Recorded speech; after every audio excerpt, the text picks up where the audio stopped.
Hey, number ones. Let's go, let's go.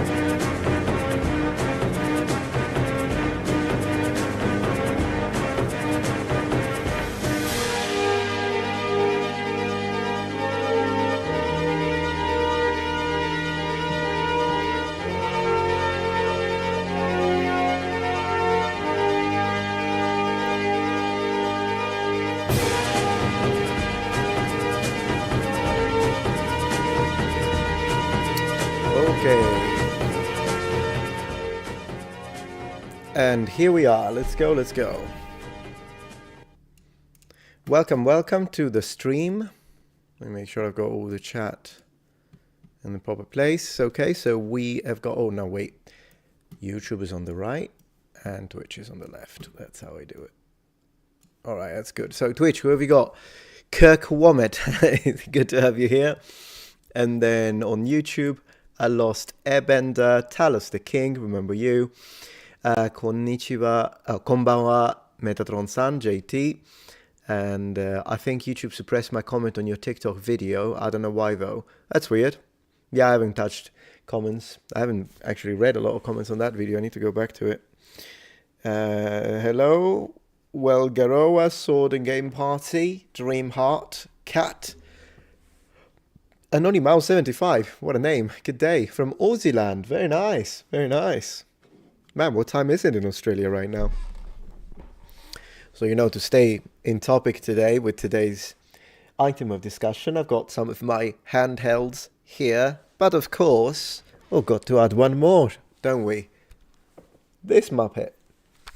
So, I'm just going to put it, let me see. We could put it here. Man, this is going to fall 50 times. This is going to fall 50 times during the stream because I'm going to knock it off. Anyways, these all work. What game have we got? Let me see.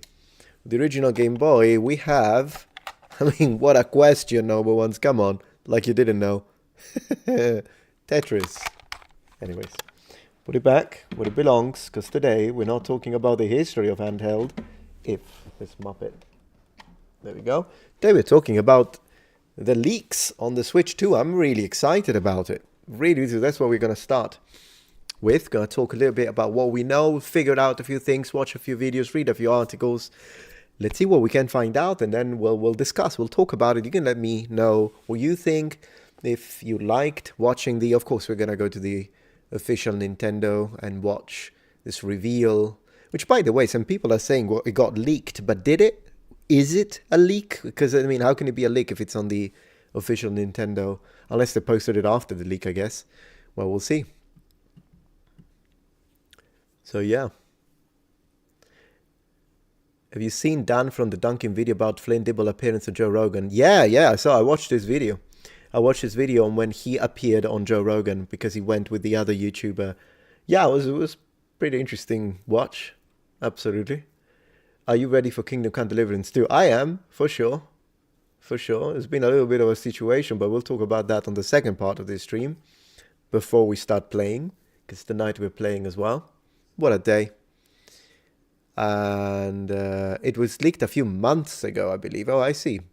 Interesting. Well, let's see what we've got. We've got a lot of ground to cover because, I'm a massive Switch user. I love the Switch. I bring it with me everywhere. Oh my gosh, that thing saved my life on so many flights, particularly the ones from Italy to the US and vice versa. It's going to be like a 10 hours flight, but with a Switch. And then I bought a second battery, and then I bought a battery charger, and I could play for 10 hours. And of course I did. So, I mean, you give me Skyrim, I can fly every week. 10 hours flight. Who cares? It's the same thing. When I'm here and I'm really into a game and I really like it, I can easily put like 10, 16 hours sometimes into the game. Well, 16 hours is only the extremes, but I've done it. But in general, like if you tell me, oh, are you going to play for like 6 hours in a row? Yeah. I mean, what's a big deal? So, nearly midnight in Quebec. Wow. Flights seem to get worse every year. Really. What else we got? Greetings, I am Diogenes. Hey, IB Rebecca, good to have you here.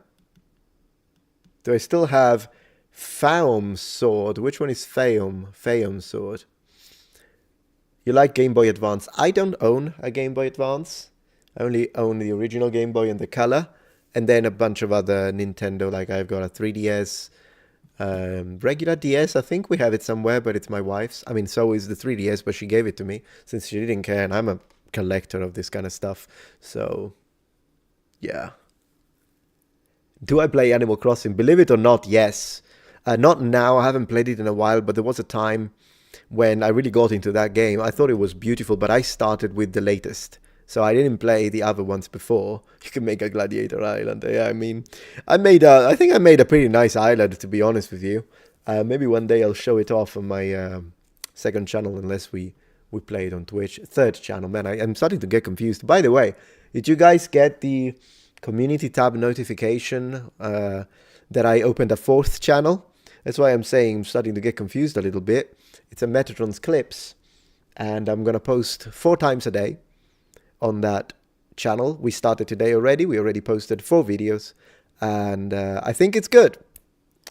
But yeah, we'll see. Domo no mori.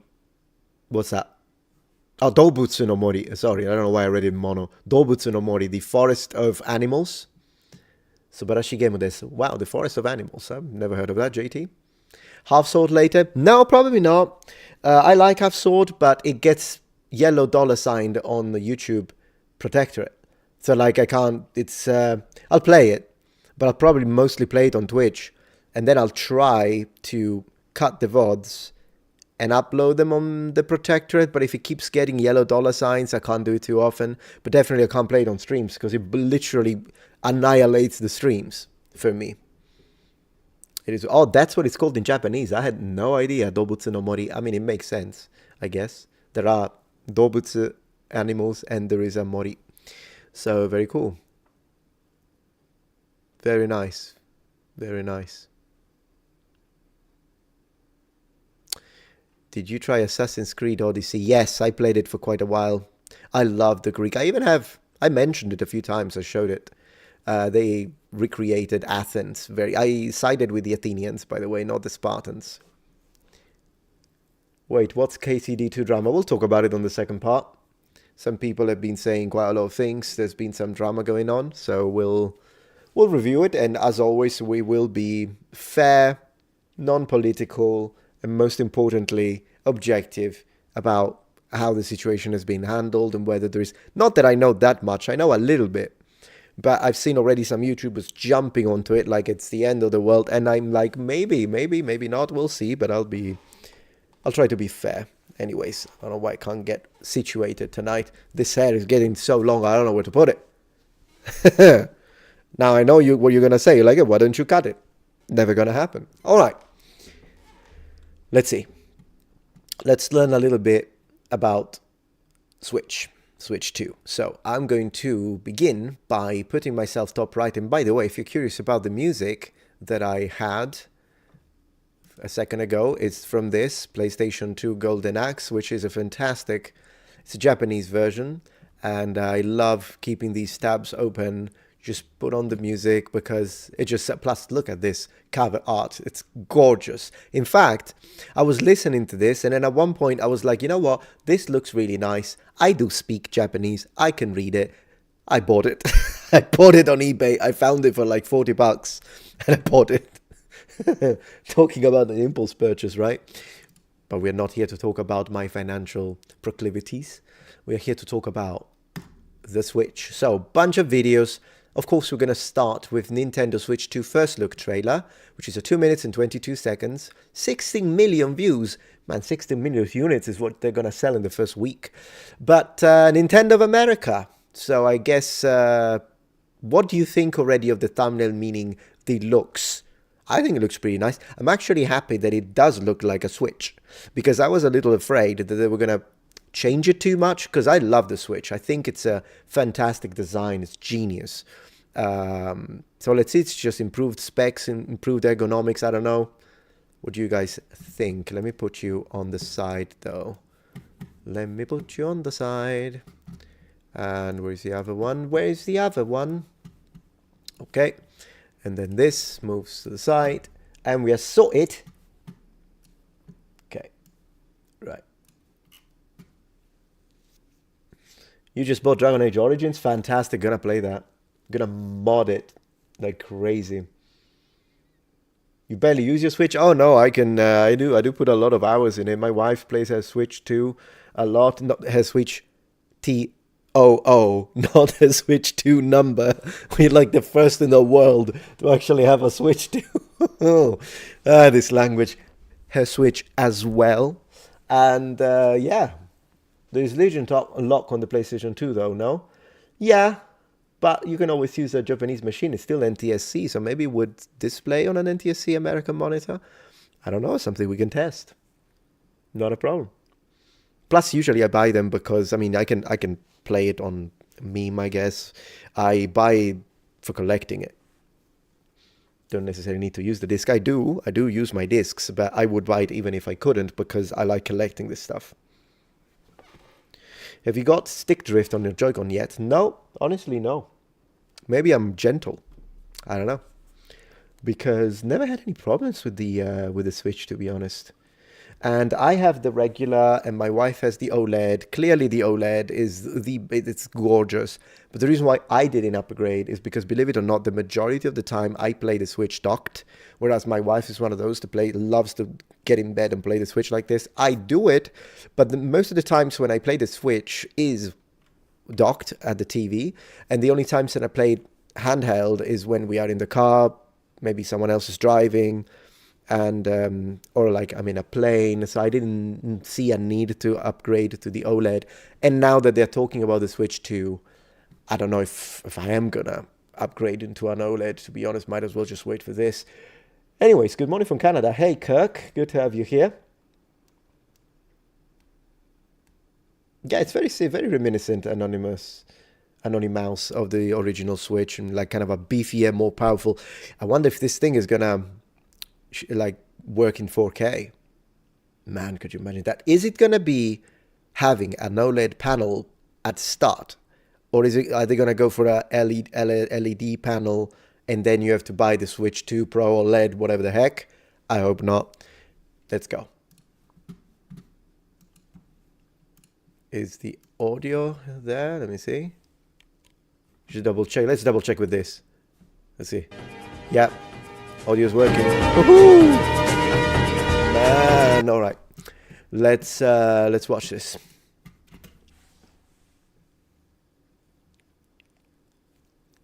Nintendo.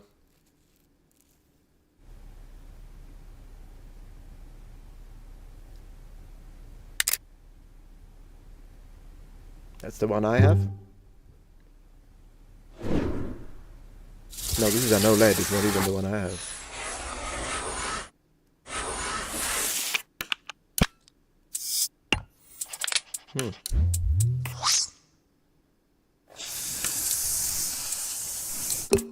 Very sleek.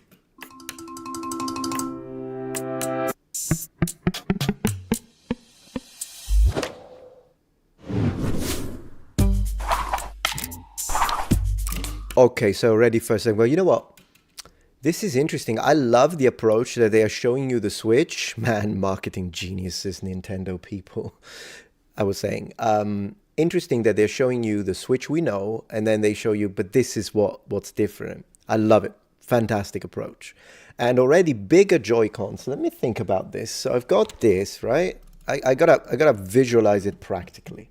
It is what it is. That's how I am. So I'm just going to go full screen for a moment. So we've got this, right? This is how we hold it. So it's gonna be up here, I guess. Yeah, maybe like this. That's how it's gonna be, probably. Feels. I mean, they'll have to move the stick up. Is the stick? Yeah, in fact, the stick does look like, because otherwise, maybe they need to move the stick up. Let me see that again. One moment. Let's see again. So, let's see.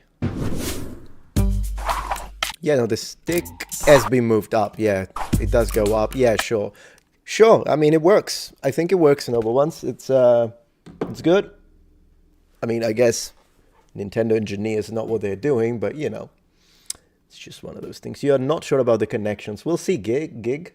Do you have a favorite cocktail? Favorite cocktail? I don't really drink cocktails, to be honest. I mean, what would I have a favorite cocktail? I drink beer. If I do drink, I just drink beer. Yeah, not really a cocktail guy. Hey, how's it going, Higashi Martial Arts? Good to have you here.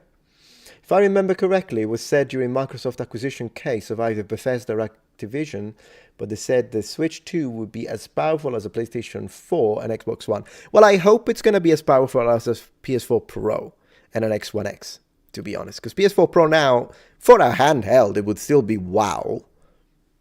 But then again, if they can give us that little extra, I think it would be nice. Let's go.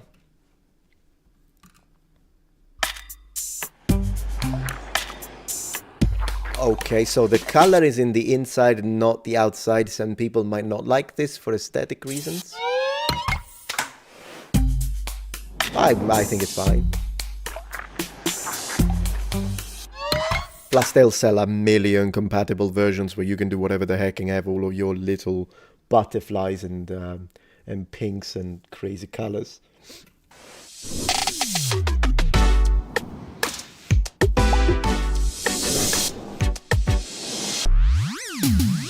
Wow. There's a battery indicator on the side. Where is the battery indicator on these Muppets? Inside. So battery indicator on the old one is inside. Yeah, I mean, it does make sense. I guess you could do this and check, which is what I just... But are they battery indicators? No, they're just to connect. Maybe they're not battery indicators, and I'm full of it. I don't know what I'm talking about, noble ones. Hey, but that's what makes it fun. By the end of the night, we'll know everything there is to know. You've never been much of a Nintendo fan? I like Nintendo. I don't like their practices with YouTubers, but I do. Ooh, they're gonna copy claim this, aren't they? Well, we'll see.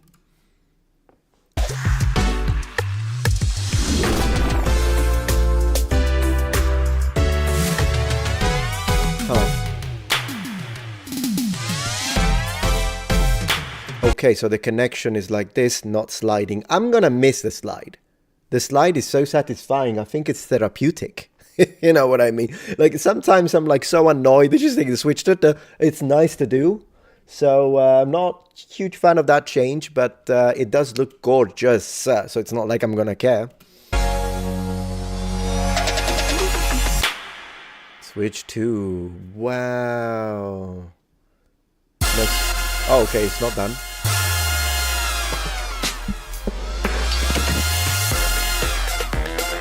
That's what, Mario Kart 9? Magnetic connectors. Wow, that's pretty cool. Yeah, it's an improvement. It looks beautiful. Yeah, it seems like it's magnetic. Hey, Daxfile, good to have you here. Any Metroid fans? Absolutely. More than a Metroid. I mean, Metroids are cool, but I'm more of a, what's her name? Samus fan.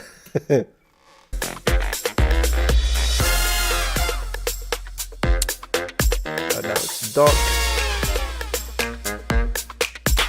Okay, so this basically remained the same. Believe it or not, this is how I use it. Like when I play docked, which as I was saying, it's how I play it. I always use this.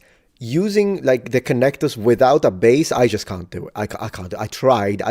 If it's a driving thing, I just drift off the thing like I'm an idiot. So that doesn't work with me. And then even the Pro controller, which I do own, it's good. But for some reasons, this is my favorite way to use the Joy-Cons. And it's nice. Hideki Kamiya had to say about the people who leaked the Switch 2. No, I have no idea. We'll Google it. All right.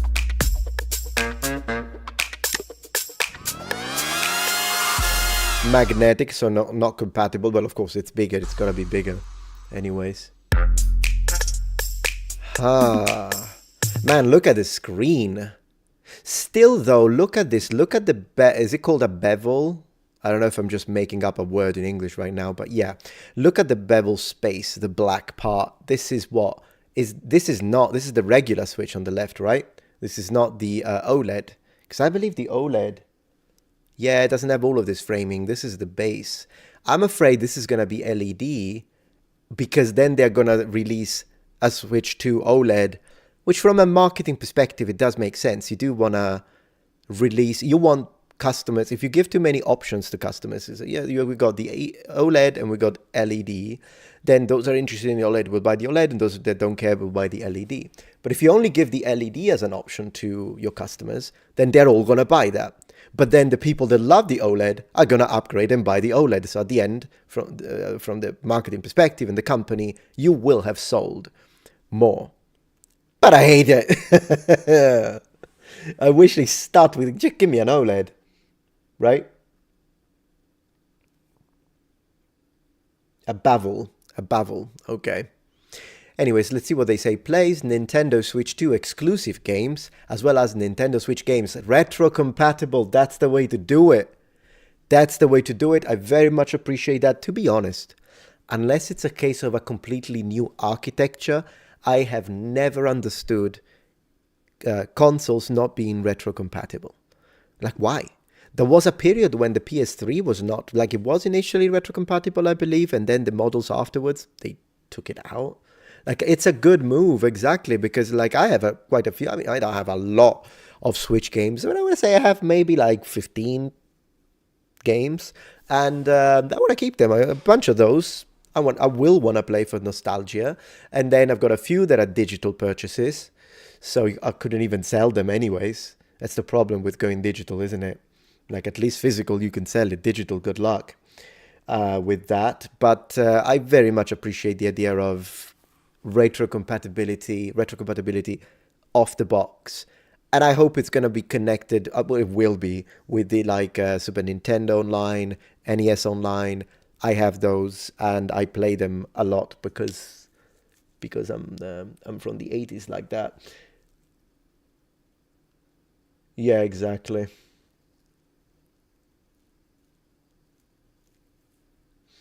Anyways, you're curious about the software, absolutely. So Nintendo Switch 2 plays, we read that.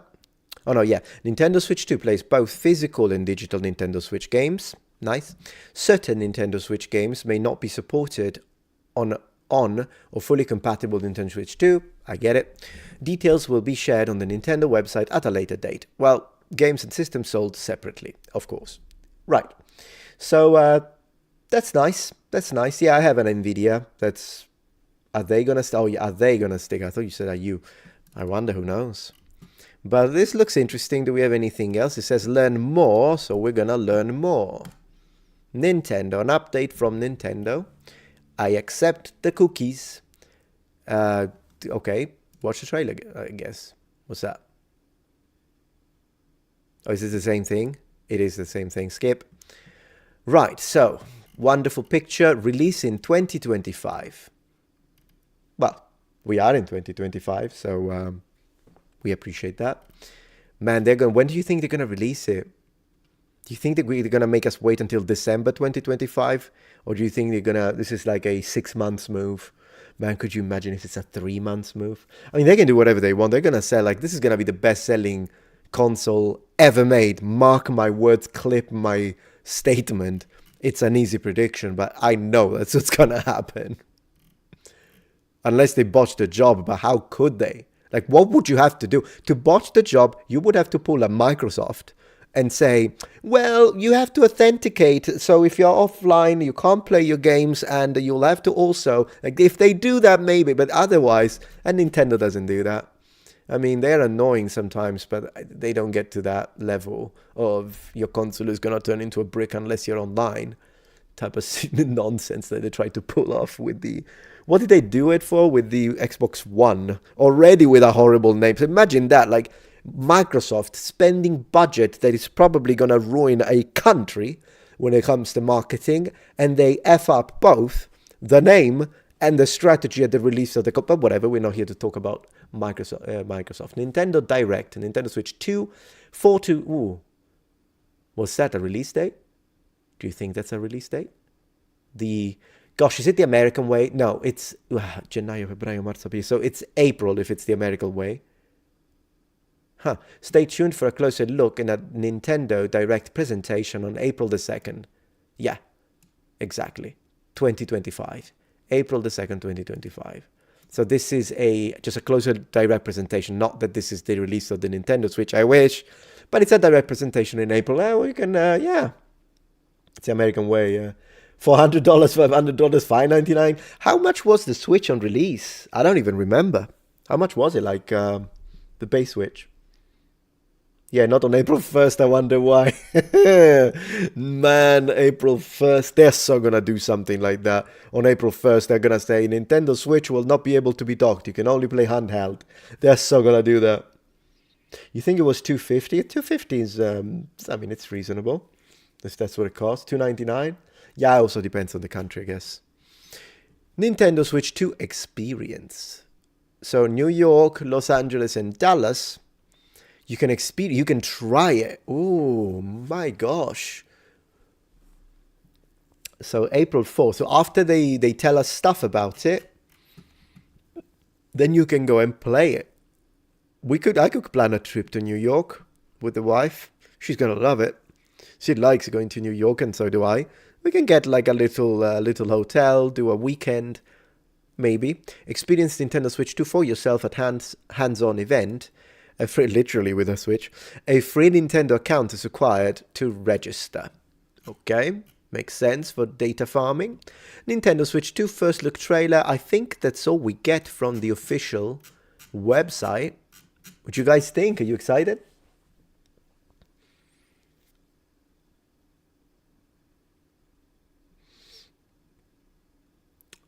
Let's see.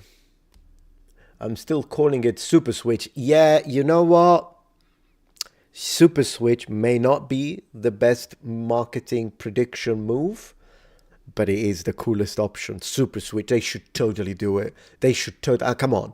NES, Super NES, Nintendo, Super Nintendo, and all the games. Super Metroid, Super Street Fighter, Super Mario Kart. Well, Super Mario was already... Mario Kart, was it? Yeah, Super Mario... Well, Super Mario doesn't count, but with all the other games, it was always Super this, Super this, Super this. They should totally do it. They should call it Super. We're gonna have a petition for it. They gotta go for it. I'm gonna call it Super Switch. It doesn't matter. Top of the morning to you lads. Hey, Laughing Flesh. Super Castlevania, exactly. Super Metatron, exactly. I wouldn't step foot in New York City unless my life depended on it. I love New York. It's a good city. I like it. It's, of course, there are some areas that are horrible, and I don't think I would want to live in New York unless, like, I was super rich. If I was super rich and I could buy, like, this incredible mansion, maybe, but, like, an apartment, not even a mansion, because mansion is like, no, maybe, like, at the top floor of a skyscraper in the middle of, like, maybe southern Manhattan somewhere, sure.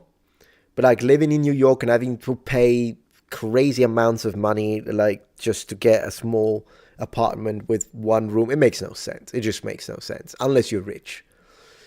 Or maybe if you're into fashion, I guess you're like a fashion YouTuber, influencer, I guess. Maybe.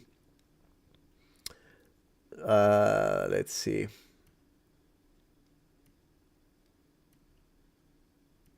Nintendo still understands price per performance with their systems. Yeah, besides, I think consoles these days sell at a loss. I believe that's how they did Series X and PlayStation 4's 5 as well. They sell at a loss. They don't make money. They lose money when they sell the consoles. That's how I understand it, because that way they can deliver a more powerful product for the money that it is. Because honestly, the PS5 and Series X, they don't cost as much as the stuff that they have in would cost. So they lose with the manufacturer, but then the profit is software, games, subscriptions, and all of that kind of stuff. That's how they make their money. At least that's how I understand it. I'm in here, Nintendo take my money, same. 100%. No, the Hyper Switch or the Ulti Switch or the Mega Switch, I'm for Super Switch, mate.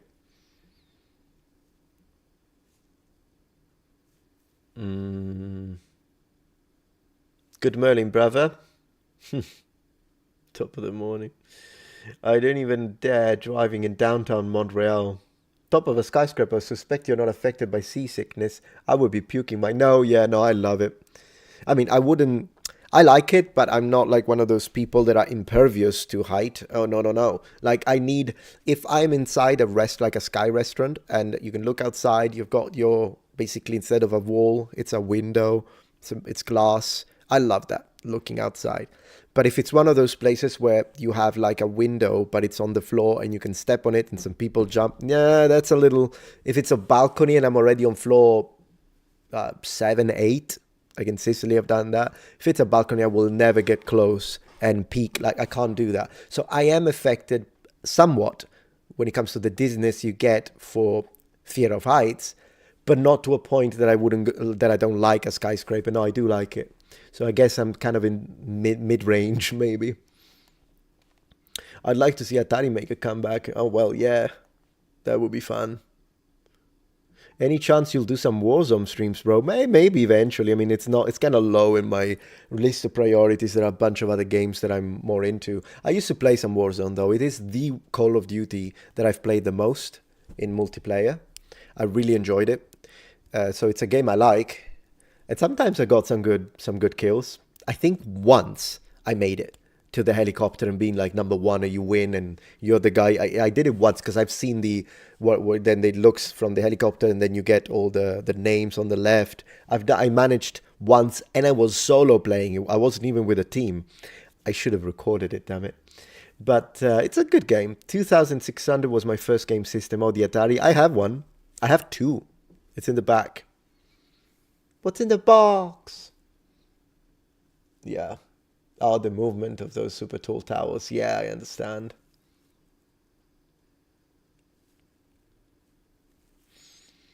Yeah. Anyways, all right. So now that we figured this out, let's figure more out. Let's see if we can see some articles. Maybe they tell us something about it.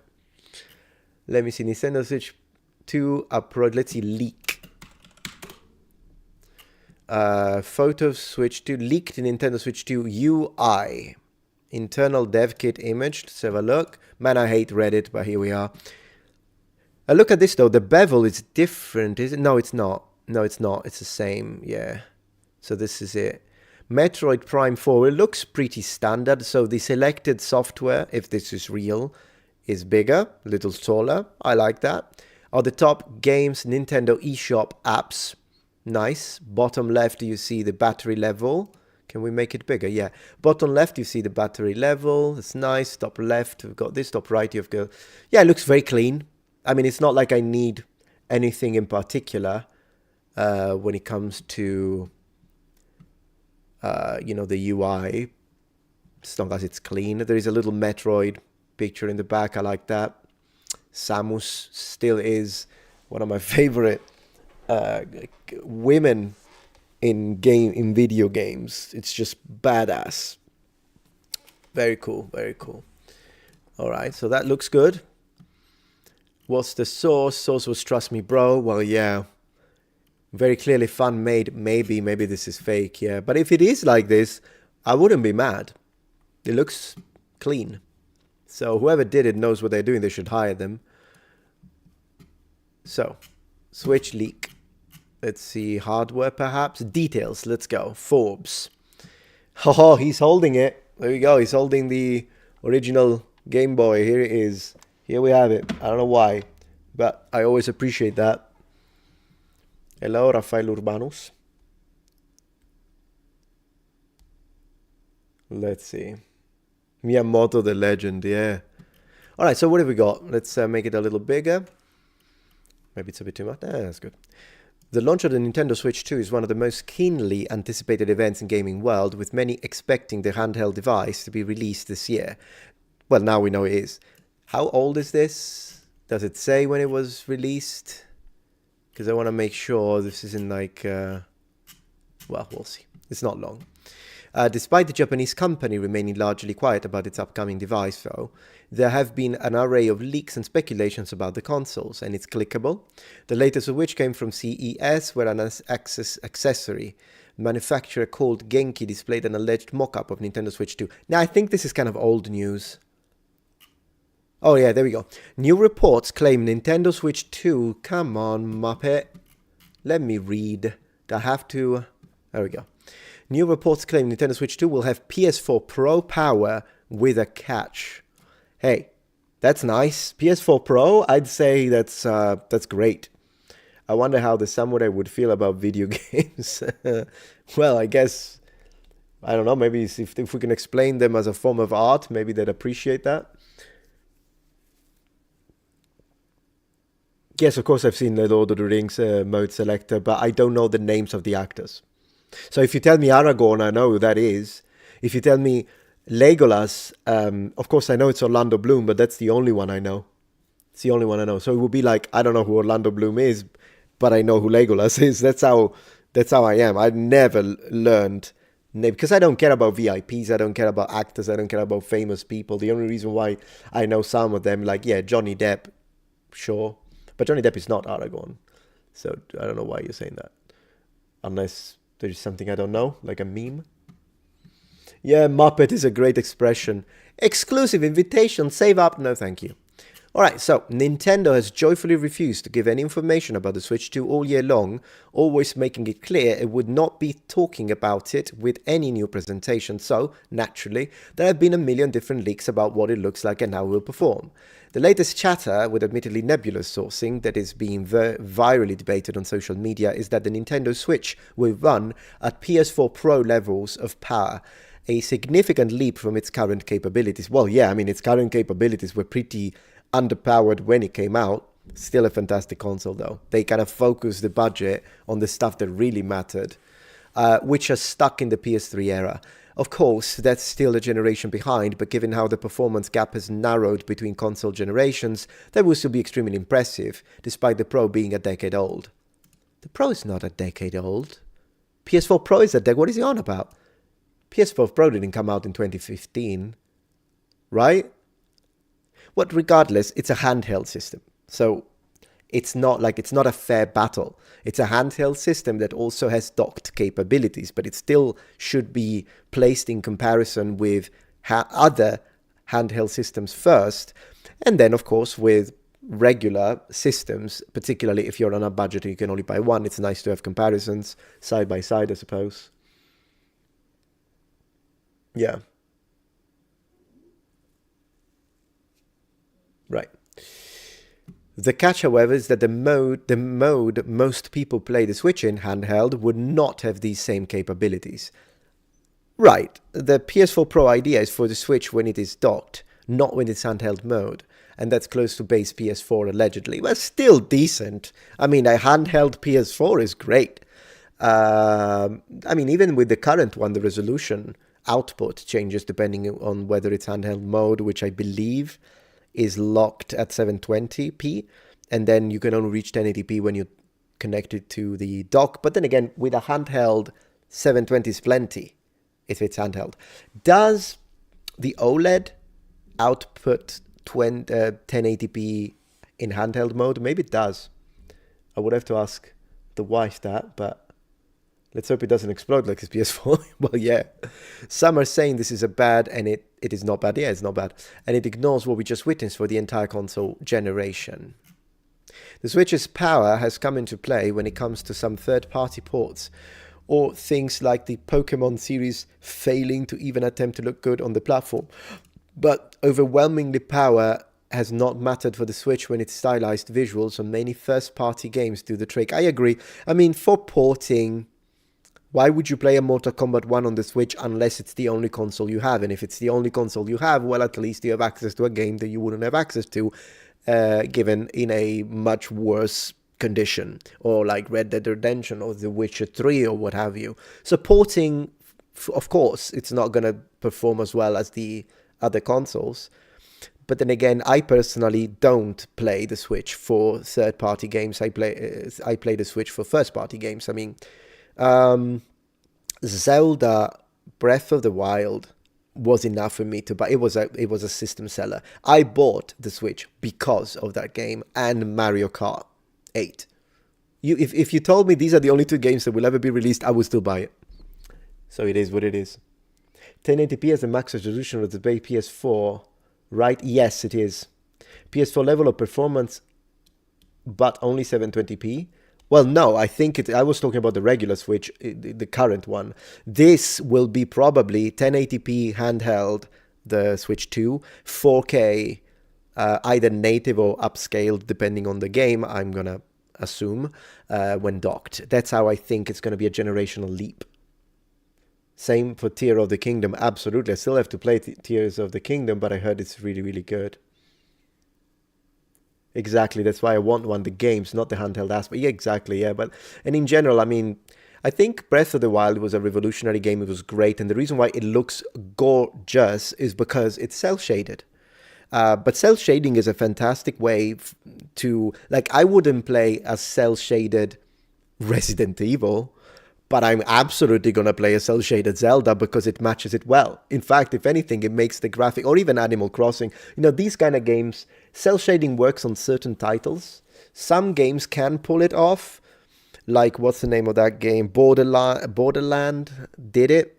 Very, very exceptional situation, though. I would never play a cell shaded Call of Duty, let's make this clear.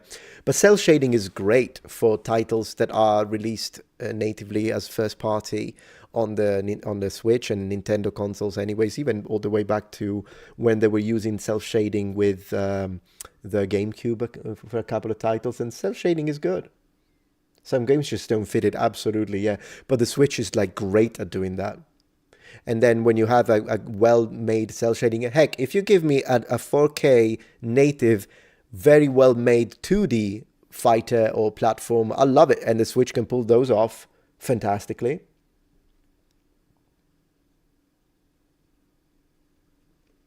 But yeah.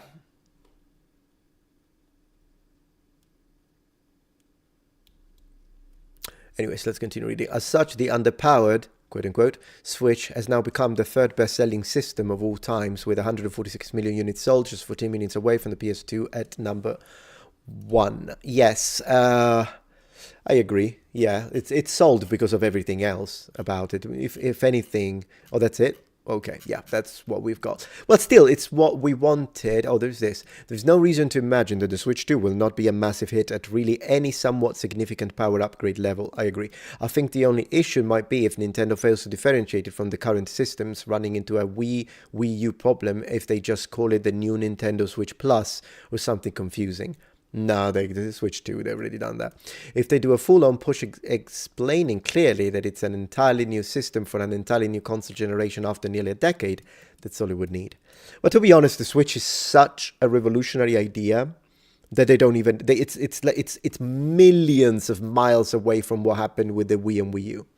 Like, Switch 2 is going to sell. Switch 2, they just can't F it up. I don't think they can. I think they can put the most incompetent idiot, unless it's a suit that it's going to actually do something really wrong like they did for Xbox One era. Unless it's that, if it's any developer, any engineer, any marketing specialist, anyone, developers, whatever the people that make these things, they can't. But whatever they do, I'll buy it. I don't even care. If they're like, we couldn't do 4K, it's gonna be 1080p at 60, I'm still buying it. It's not like I'm not gonna lie to you. I hope they're gonna do 4K when docked, but even if it wasn't, I would still get it also because it's the only way to get all the next generation, like Mario Kart 9. It's going to be system exclusive. They're absolutely going to do another Zelda. 100% they're going to do another Zelda. So, yeah, I'm going to buy it no matter what. They should call it Switch Advance. The fucking Game Boy Advance. Yeah, boy, Switch Boy. Switch Boy. Anyways, good stuff. Let's check a couple of videos then. Let's see what YouTubers say. So who have we got? Switch 2. Boom. Who have we got? I don't know who Ludwig is, but we might check it out. Who's speaking about a deep dive and analysis? An hour and 16 minutes from Kit and Krista. Holy moly. Maybe not that tonight. Maybe another time. Beat 'em Ups is speaking about it. One day ago, 14 minutes, more manageable. Okay, we're gonna watch this. I'm watching this guy 100%. Anyone else? I know him, of course. I just haven't watched him in a very long time. I don't know who this guy is, but he does look like a nerd, which means trustworthy. Who else? Kind of selecting the people we want to watch. Oh yeah, I know him. RGT85. Nintendo Switch 2 is more powerful than we thought. So we might watch him. Oh, this looks like this guy's got a beautiful backdrop. Look at that. Okay, and then, all right, let's start with, yeah, let's get started. Okay, let's start with our boy. Where is he? Where did he go? Where did he go? There he is. Okay, let's check it out. I can't believe it. All right. He cut his hair, though. It's shorter than it used to be. Ha! My hair is longer now. I'm mostly interested in the controllers. They look like they got something going on. Not too sure about the circuit chips sticking out. Yeah, I hope that's not going to be a problem. But then again, I trust Nintendo engineers, you know. Dunkey has the best video about it, the Switch 2. I'll check it out after this one then. I can't believe it's happened. I can't believe it's real. I can't believe we've been talking. I feel you, bro. About this for months at this point. We've been looking at this for months at this point. I just woke up. My phone. Man, look at that library of games on the right. I know we've got a little bit of a bokeh effect, of a depth of field, and we can't really see what games he's got. But man, that library. I'm jealous you guys' hair are magnificent. Thank you, Greg. I appreciate that. Yeah. He's got more of a brown hair going on here, but yeah. Cool stuff. Phone was going off like I'd set an alarm. I didn't know what was happening. And it was everybody sending me this trailer. I'm not gonna lie. I've been waiting months for this. It's 2 minutes long. I couldn't help myself but watch it immediately. We're gonna watch it together. I've only seen it one time, and I gotta say... Yeah, let's see what he says. Maybe he'll say something different than what we said, and maybe he'll figure something out that I missed. It is a little underwhelming, just because we already know. We already know. We've known for so long. The trailer is dead silent, by the way. Like, Nintendo revealed it without saying a word. And I think it's because they know that there's nothing really to say. Well, I mean, there could be, but they've decided just to show us the way that it looks with one. Well, I think there could have been a lot to say if they had told us. Yeah, I like him a lot, Netweed. I like him a lot. I think they could have told us the specs, you know, but yeah. One little extra fun reveal at the end. All right, let's officially... Yes. Finally, take a look Let's go. at the Nintendo Switch 2. I don't want to overanalyze this, but immediately... Yes, you do. And to answer your question, number one, his name is Beat 'em Ups. He's a large YouTuber within the video game space. Sometimes he used to make videos together with his girlfriend. I don't know if they still do that. Starting with the Switch 1 is really cool. Yeah. It's really cool. Because you're like, why am I looking at the same thing? Bah! Boop! Dude, so much bigger. So much bigger. Exactly how big we thought. You know what? You know what's funny? I hadn't noticed that. So much bigger. So much bigger. I hadn't noticed when I watched it with you guys. I hadn't noticed that it's actually larger already. So that's the first thing that went up. Exactly how big we thought. Exactly how big we thought. Right. Oh man, this is like ASMR almost, the way that this trailer sounds. Very true. All the little sound effects like that, the scraping. Yep. The way they're etching the new console. That's nice. That looks solid. I didn't say it before, but this looks like a solid stand. Like something that first is not going to slip. And second, I mean, I've never used one in my life of these stands. I don't know about you, no, but once, never used it. But it's nice to have the option, right? Even when you don't choose it in like, what, 5 years, 10 years? How long have I had this? Oh, I love it. I love the finish on it, too. Yeah. What did I say about the all black looking sleek? It is nice, but I wish they would give us, like, I like the blue and red. So I wish we had an option, and because I'm not a huge fan, actually, of the all black. I understand some people might like it, but yeah. As heck. I really love it. I mean, they fill it out with some color here a little. Yeah.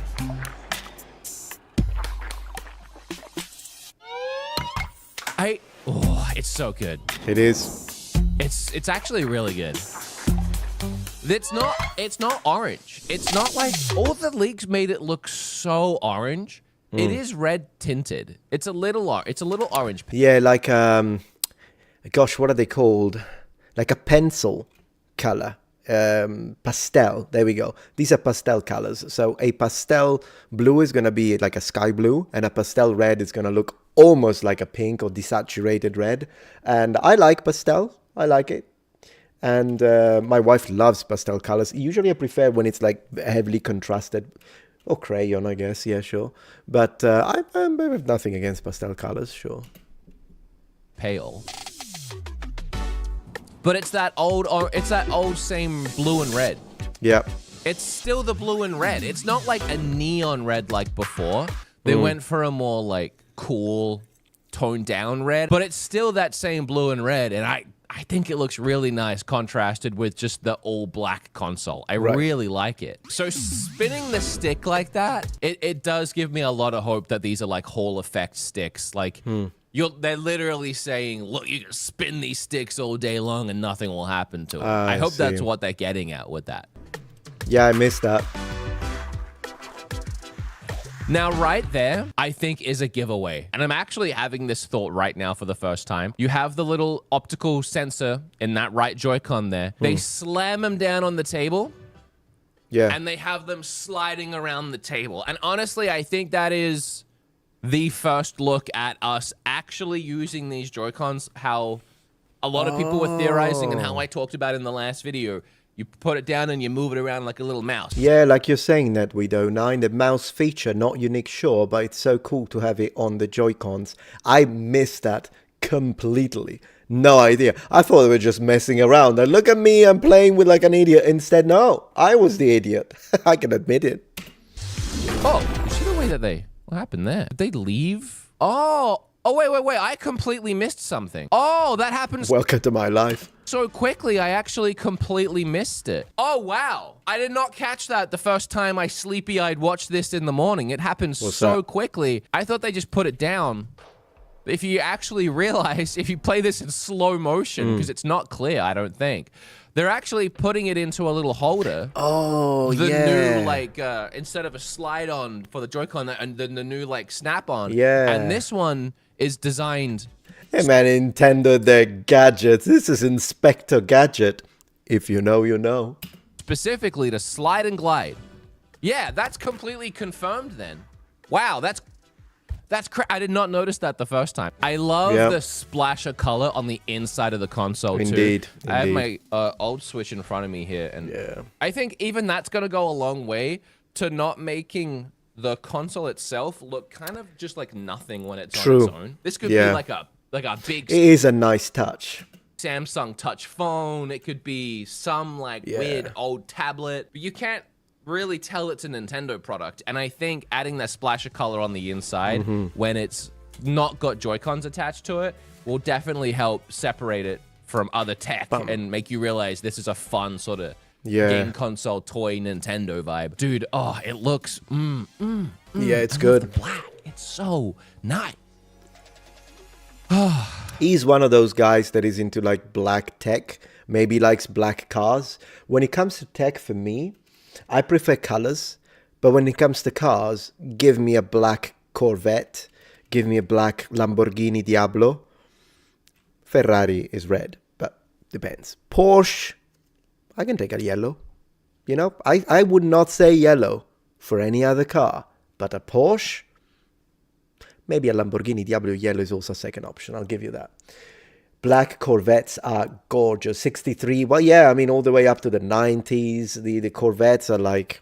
You either give me a black Corvette, polished, or I guess like a sky blue Corvette. I've seen, believe it or not, some purple Corvettes, and they could still pull it off if it's from the 90s. But in general, yeah, black or sky blue for a Corvette is gorgeous. And Audi, I used to have an Audi TT, that was my car, and it was black and sleek. It was gorgeous. It was a 99, so it's when the Audi TT, first generation, I'll show you. I have a video of me driving it. I'll show you after we are done with this. How about that? 2. Confirmed Nintendo Switch 2. Same logo as before. They just shoved that thing over and put a 2 next to it. Everyone doing a Switch 2 logo. My Switch 2 logo in my last video in the thumbnail. None of that was leaked, as far as I'm aware. This is just That's the obvious next step. Nintendo really went the obvious next step with really all of this, which is fantastic because as much as it's a little underwhelming to see essentially what's been leaked over the last several months, to see what we already know, we were excited when we were seeing those leaks because they were exactly what we wanted. You know, the bigger screen, the improved Switch with the improved internals, essentially the same thing as before, but better. That's what we wanted. That is exactly what we want. They read the room perfectly when it comes to customers' desire, which is how you build a successful product, and Nintendo knows that. Like, they can nail it. They can be horrible when it comes to, this YouTuber is showing the game with bickering like that. It can be horrible with that stuff. But when it comes to the reading what customers want and giving it to them, they are unbeatable. Unbeatable. Black Matte Diablo look amazing. My neighbor had one. Really, Greg? Yeah, absolutely. I love sports cars. I really like sports cars. I think what got me into sports cars was actually early PlayStation 1 games like Gran Turismo. I gotta read it the Italian way since it's an Italian. Gran Turismo, Need for Speed, those games, and all the like Porsche Challenge. I still have all of the original software, by the way, for PlayStation 1. Those are the games that really got me into cars, because before that, I guess Formula 1, like Super Monaco GP or Nigel Mansell World Championship for Super Nintendo and Sega Genesis, a little bit, but regular actual sports cars, Gran Turismo is what got me into it. Never stopped liking that.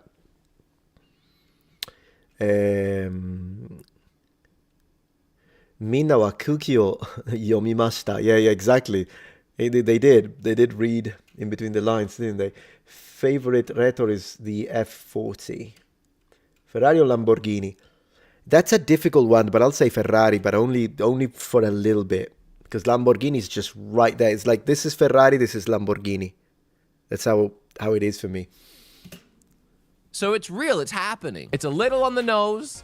It's a little exactly what you would expect, but it's exactly what they needed to do. Yeah. And that's it. That's it. Now, in this tail end of the last minute of the trailer, we just get a fun little jazzy look at this thing with one extra secret. Right. What's that? Oh, the games. And I mean, who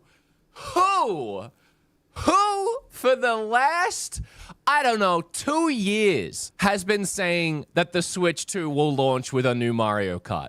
Who was that guy? I am so, Yeah, you know, I'm happy with that, because Mario Kart 9, I think, is going to be one of the bundle options, but I feel like could you imagine a bundle with a new Zelda or a new Metroid? But then again, he's right. I think Mario Kart is the one thing you want to, because those are going to sell anyways. Yeah. Yeah, obviously, absolutely, yeah. A 24-player track is going to be ridiculous, I agree. I had a chance to drive a Ferrari Enzo for 5 minutes only, and it was pure, yeah, no, for sure. Even the sounds, that car has an Italian accent. The engine has an Italian accent, my friend. This is so good. I am so happy. Not because a little bit because I was guessing this for a long time, and it's nice to see it actually happening. But my dream launch for this console had a new Mario Kart. Right. Because in my opinion, and of course Nintendo's, because you're looking at it, this is how you beat the Switch 1's launch, and I think it's the only way you can beat the Switch 1's launch. By releasing a brand new Mario Kart, something that hasn't come out, a new Mario Kart hasn't come out. Man, imagine this. He's smug about it. Yeah, we like it. So imagine the pressure on the poor developers working at Mario Kart 9 with the suits getting close to release, with this being a console system seller and bundled with the first boxes. And imagine the pressure on those poor Japanese. I can imagine it. I can already imagine it. Like the boss coming in, bossing them around like they do in Japan. I know first-hand experience with the boss like, Nanda yatte kure. And then all of the Japanese, that's how it's going to be. These people are not going to sleep. These people are gonna sleep. It's gonna be a my gosh. They need some like I don't know, rights of mankind. They need to do something about it. So, hey, thank you, Greg, for gifting 5 Metatron Protectorate memberships. Thank you very much. Very much appreciated. Glory to Rome, my friend. Let's go. Let's go. Thank you always for your support. You're the man. You are the man. The number of memberships you have gifted is mind-blowing, man. You could have bought a Ferrari with that money, probably. Thank you.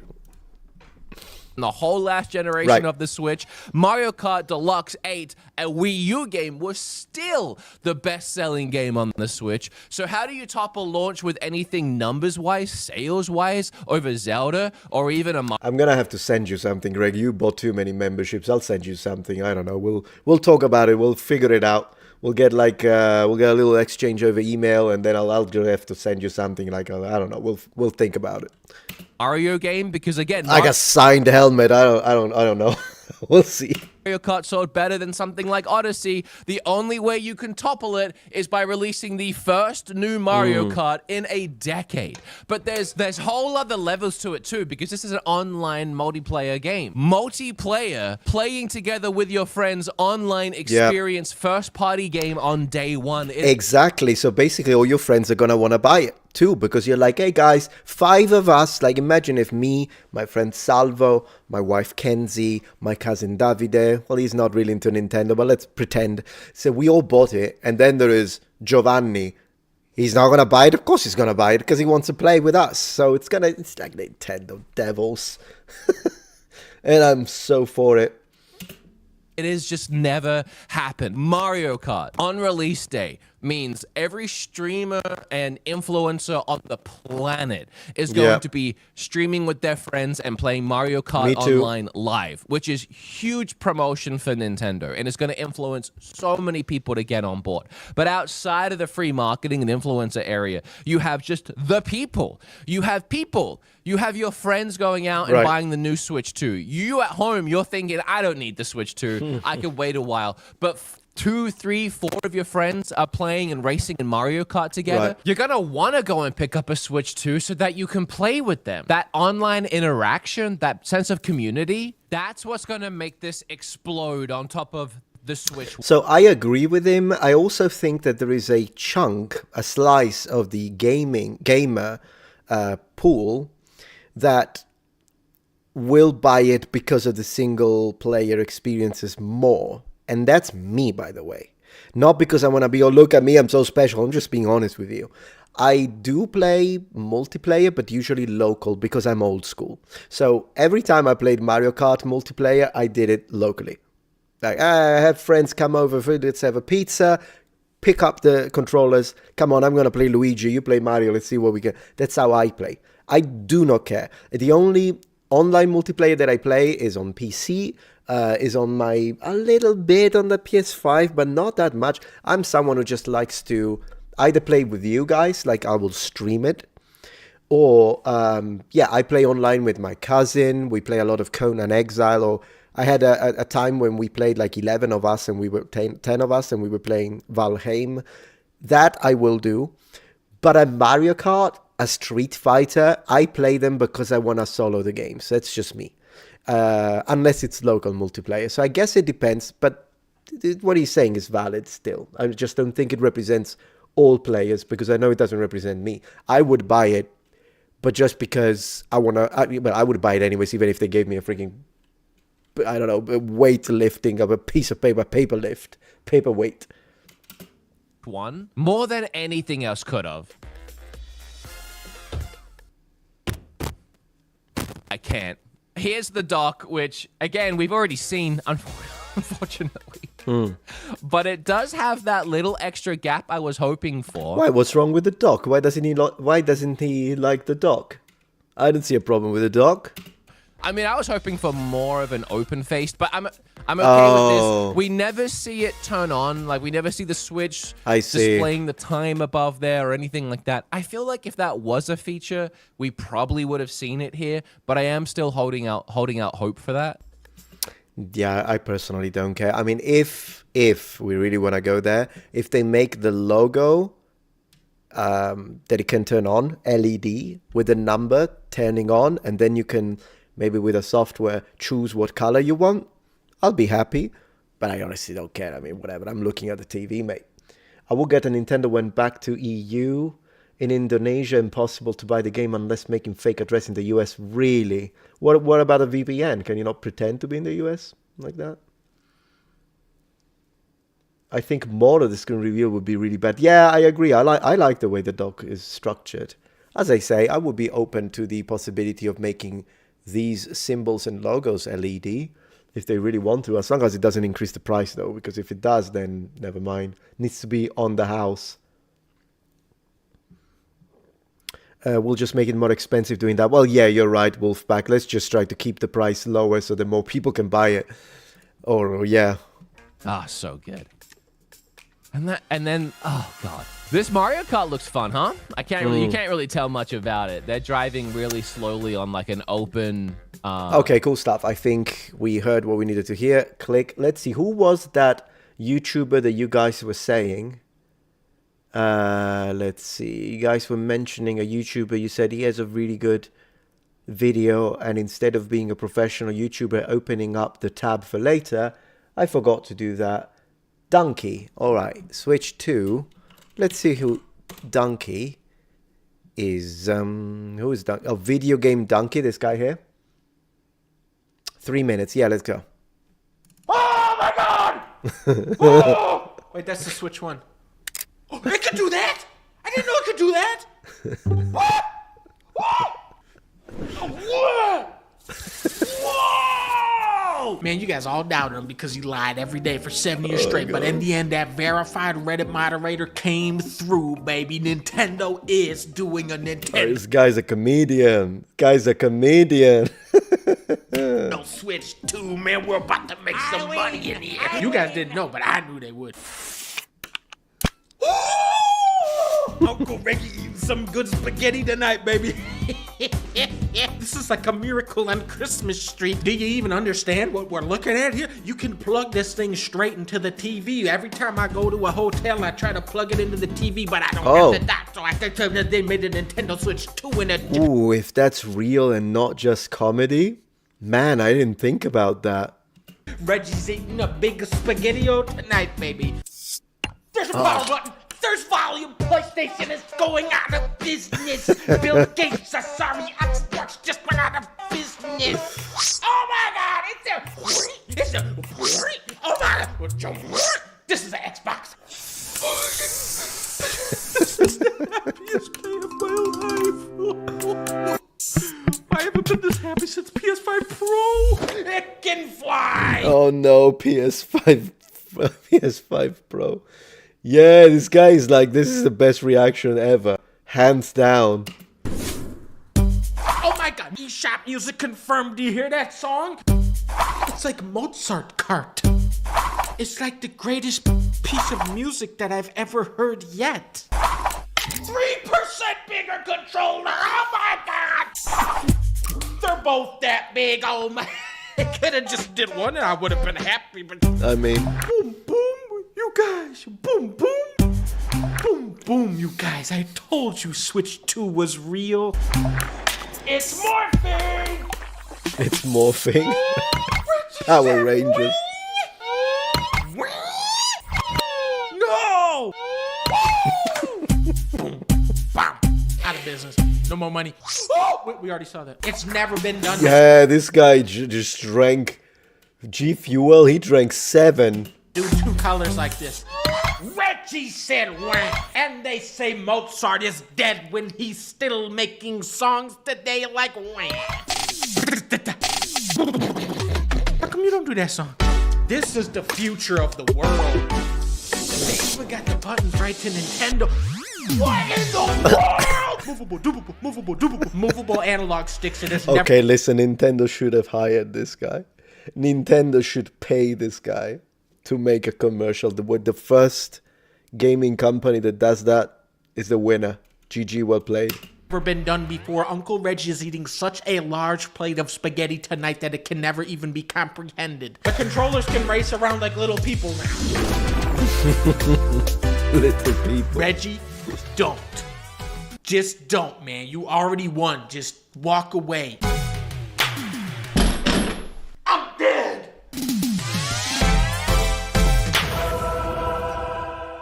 I'm back alive. 2. See, I knew it was Switch 2. Reggie, why are you bringing out a 10-piece band now? Go eat your spaghetti, man. What are you... Mario Kart 9 confirmed day 1! I knew it! Mario is in Mario Kart 4! I hope they don't get sued by Nintendo. They're only making 2,000. I hope they don't get sued by Nintendo. Man, I hope Nintendo doesn't sue Nintendo. This guy's a genius. Holy moly. Oh no! But it's backwards compatible. Oh, thank God. Oh, wait a minute. Oh. Why is he like that? Man, this guy. Like him. 7 million subs. Well, yeah, I can see why. If he has this kind of humor. I mean, that was fun. I hope they don't get sued by Nintendo. I mean, that's, it's the best comedy is when comedy tells the truth. This is what it is. Comedy is like, it's always you go a little bit outside of the truth and create a caricature. But then when comedy pushes in the right direction, it goes all full circle and goes back to telling the truth. That's how it is. And this guy just exemplified that perfectly. This was great. Anyways, yeah, Switch 2, this guy's on fire. Very good, very good. So that's, I think, that answers quite a lot of questions that we had. So I think when it comes to Nintendo Switch 2, we reviewed what we needed to review. Fantastic ending, put us all in a great mood. And so maybe we'll be a little less salty if we jump into the drama, which is the second drama. The maybe non-existent drama, or maybe real drama, we don't know. But he's going to talk. We're going to talk about Kingdom Come Deliverance 2, because we've got to talk about Kingdom Come Deliverance 2 now. So let me change a little bit. Since we are switching topic, we're going to full screen. Welcome. Kingdom Come Deliverance is one of my favorite games ever. Like, I still remember when we started making... When did I make my... Wait a second, I got to check this. Metatron... KCD. Let's see what we have got. Back taking you for a spin, number one. So I made my last video is a reaction to KCD 2, which I made 8 months ago. Then I talked a bit about drama in KCD 2 because people were asking silly questions. Then Kingdom Come Deliverance 6 years ago. And then I did my ultra pedantic stuff. I did KCD versus Skyrim. I did Kingdom Come 9 years ago. Listen. I've been into KCD 2, okay? I've been playing this. I remember I did like a charity stream. My very first Twitch event that I ever did was a charity stream for when I was playing Kingdom Come Deliverance 1 for like 10 hours straight. I did it like many years ago, and whatever money I would accrue, I would donate for like charity. Now, given I didn't make any money, like nothing, I made like $200, but whatever. In fact, I think the initial thing that I said was like, hey, I'm gonna donate 50% of what I make, and the other 50% I'll use it to invest on the stream, because it was the very beginning of my career, really. But then the amount was a little too low, so I just donated the whole thing. I was like, I feel bad. Like, if I made, probably would have never.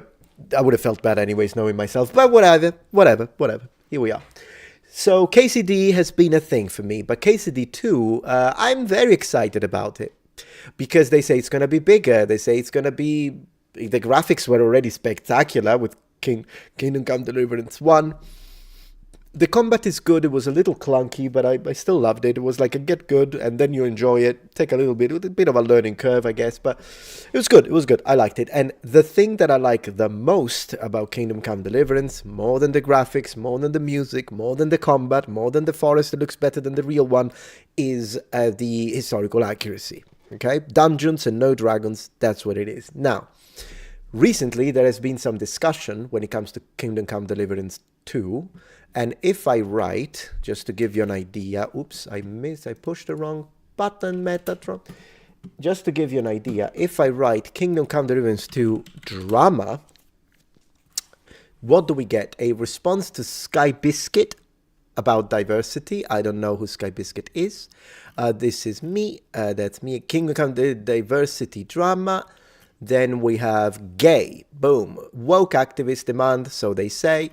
I'm gonna be so the director is, I like him, honestly. I've seen him in real life. We didn't really talk, but when I went to Prague, I thought it was pretty cool. We might watch this Asmongold clip if we want to, just have an idea of why he's unfathomably based. We'll see what he's talking about. I mean, when it comes to the takes, Asmongold takes, sometimes, it's so strange with Asmongold, because sometimes he'll have a take and I'll go, yeah, exactly, based. And then 60 seconds after that, he'll have a take and I'm like, no, man, it's completely, no. So like with Asmongold, it's like a dice roll. It's one of those things. But anyways, so devs ask for trust. KCD2 ban confirmed. There is a ban, I guess. So yeah, there is a little bit of sabotage. Okay, no. So, and it seems like that there is some discussion as to the possibility of some gay romance. There is rumor. And so this is getting people into a massive situation. Kotaku, well, I don't care about Kotaku. I hate Kotaku anyways.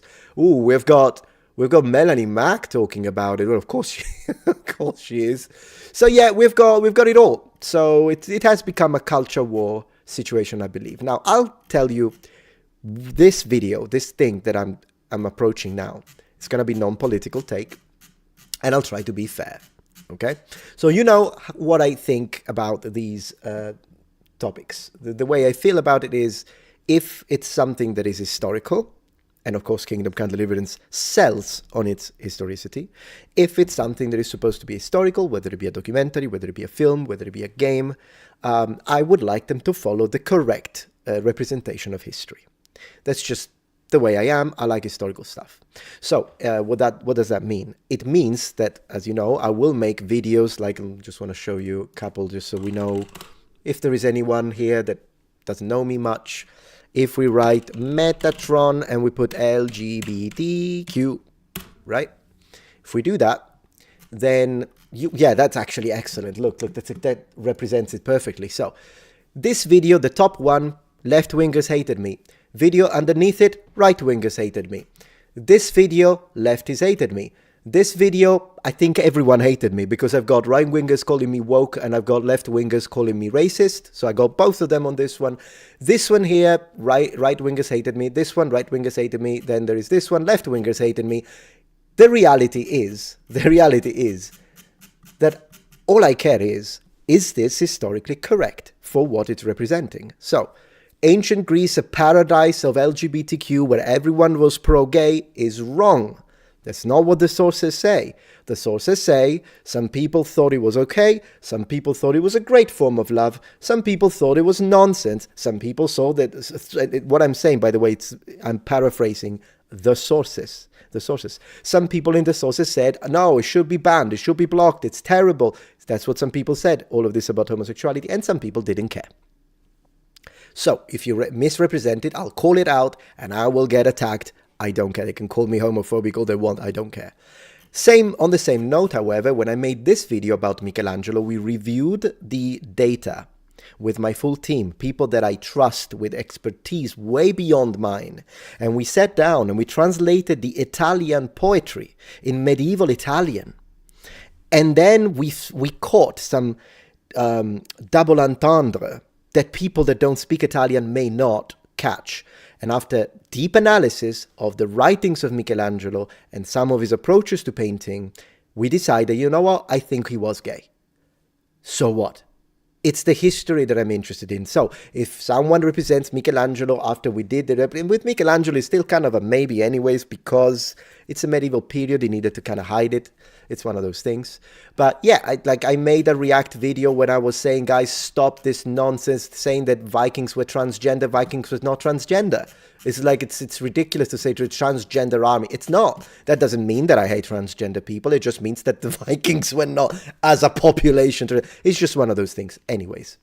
So when it comes to KCD2, I think I may be equipped into looking at this because are they adding stuff that is not supposed to be there in the medieval period? Then I will, make no mistake, I will attack it. I will attack it.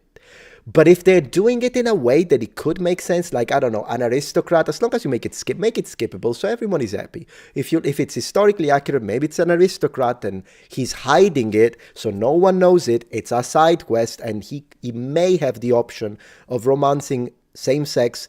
You can skip it. I don't see it's a big deal as long as it's not historically incorrect. That's how I see it. So if they're going to do what that YouTuber did on that video that I responded to when he was saying, oh, no, in the medieval period, homosexuality was considered a good thing. And in fact, knights tended to be gay and it was encouraged. I demolished that video because it's nonsense. So if they go down that route, and they're going to start saying, oh, no, it's inclusive and everybody respects gay people, respects people from... If they do that in medieval Bohemia, in the Kingdom of Bohemia, is nonsense.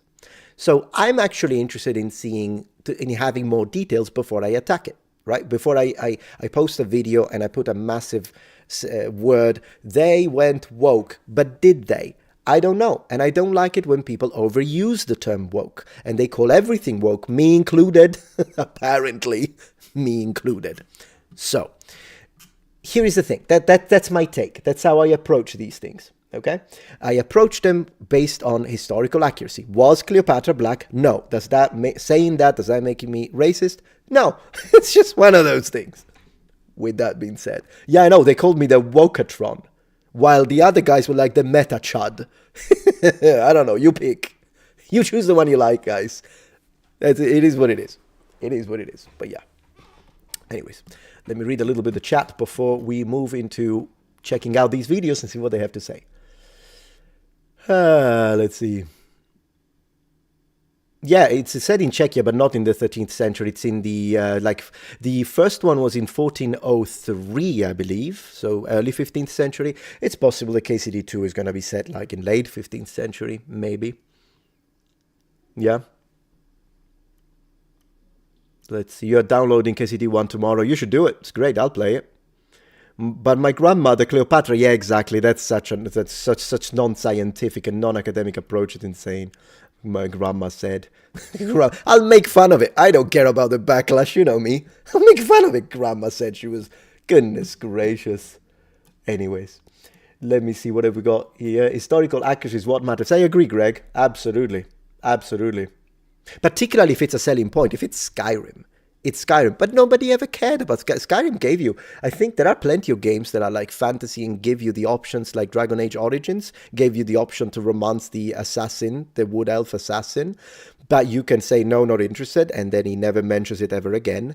And I think that's fine because I'm saying I'm pro freedom, so give people, if it's adults playing, give them the choice, whatever, I don't care. If a game like Skyrim, I think you could marry same sex, couldn't you? I never did it. Because I don't care. I'm a straight guy. So I want to simulate the same. I will find a good-looking lady, like my wife. I'll find her in the game. I'll find a good-looking lady, maybe a strong Nord woman, and I will marry her. Fantastic. But the fact that there is the option, as long as it's not fail guard for what they did, and then it becomes political pushing. That's when I'm gonna draw the line. Like, yeah, they can gift it to me. I refuse to play the game unless it's like so heavily modded that it's unrecognizable.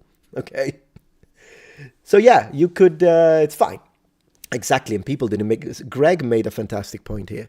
It's like saying, oh, people don't want to see non-whites in games. Really, where are all these people with Street Fighter 2, the original? Because that game is the most diverse roster of players ever made. You've got everything. Every skin tone is represented in that game. No one ever bat an eye. Where were all the racists? Because I don't remember. I grew up with that. I grew up in Street Fighter. If anything, I always thought that they were, well, given maybe Blanca's not the perfect representation of a Brazilian, probably, but regardless of that, yeah, you know, you get DJ. We always thought DJ was cool. We always thought Balrog was cool, and we thought Vega was cool, and we all had our own favorites. Chun-Li is a strong woman, but it's not political. You know what I mean?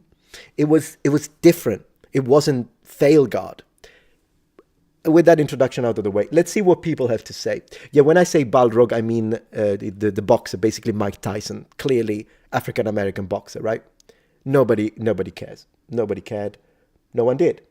But with a game like Kingdom Come Deliverance, yes, I expect historical accuracy because that's why I'm buying it. And that's what I'm going to go with it. So let's see what people have to say. First, let's find for a couple of articles. KCD 2, so we can be, you know, fair about it. KCD 2, let's see, gay, drama. Or maybe should I write KCD went woke? I don't know. I haven't used the word woke in like 2 years because when people started calling me woke, it kind of made me feel like, you know what? It annoys me now because people overuse it. And there are aspects of what we could call wokeism, if we want to put it in quotations, that still annoy me. That hasn't changed. But it's just that now people say that this can is woke, so I don't use it anymore. But I guess to look for this one, drama, wokeness is wokest, wokey. Let's see. There we go, I knew it. So let's read it. Let's see what we got. Number ones. Kingdom Come Deliverance, when woke gamers rise up.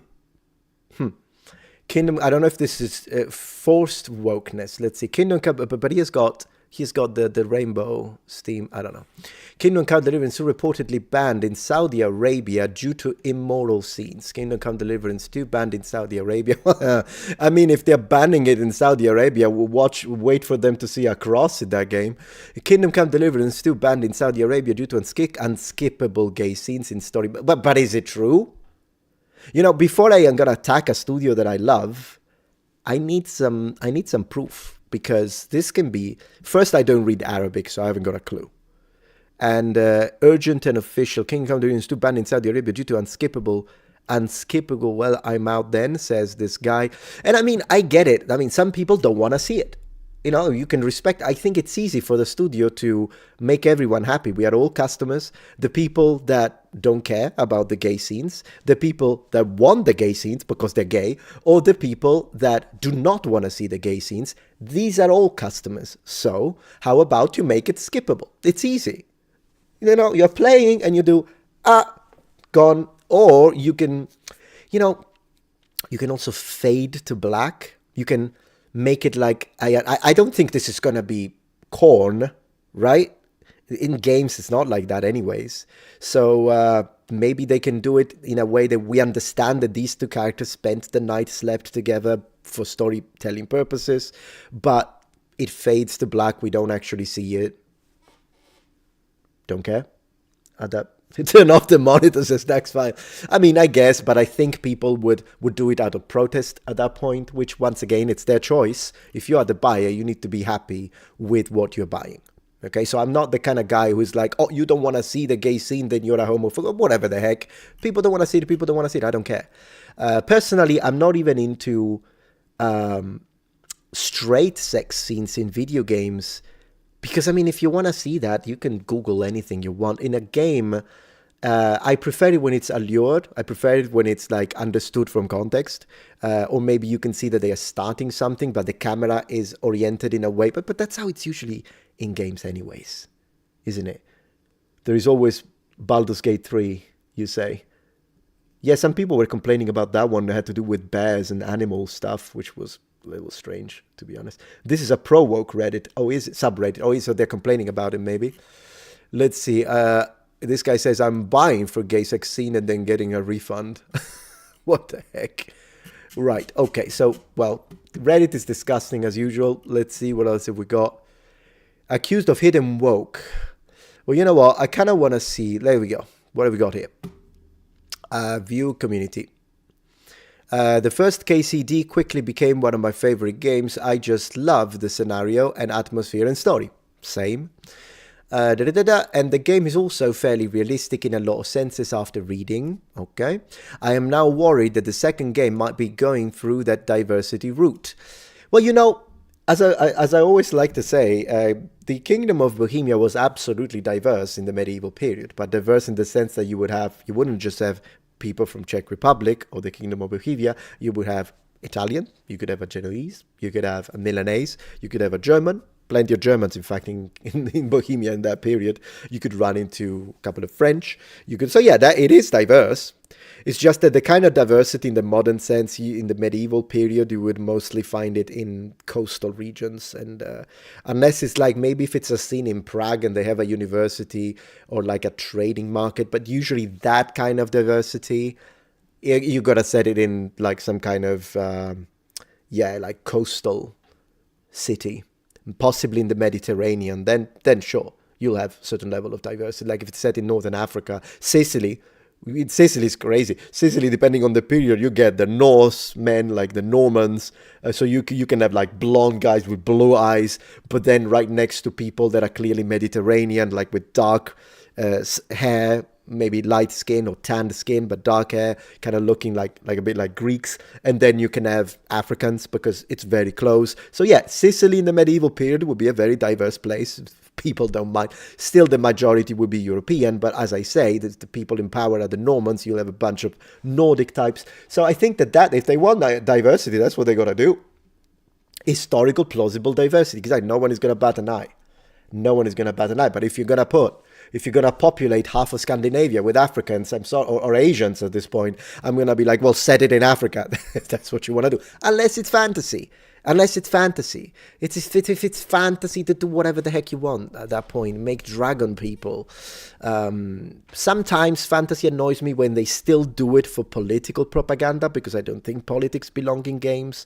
But it's more defensible. At least you can tell me, well, this is my game. If you don't like it, don't buy it, and then I won't buy it if I don't like it, end. But if this is a game that sells for historical accuracy, then we're going to have a problem. All right.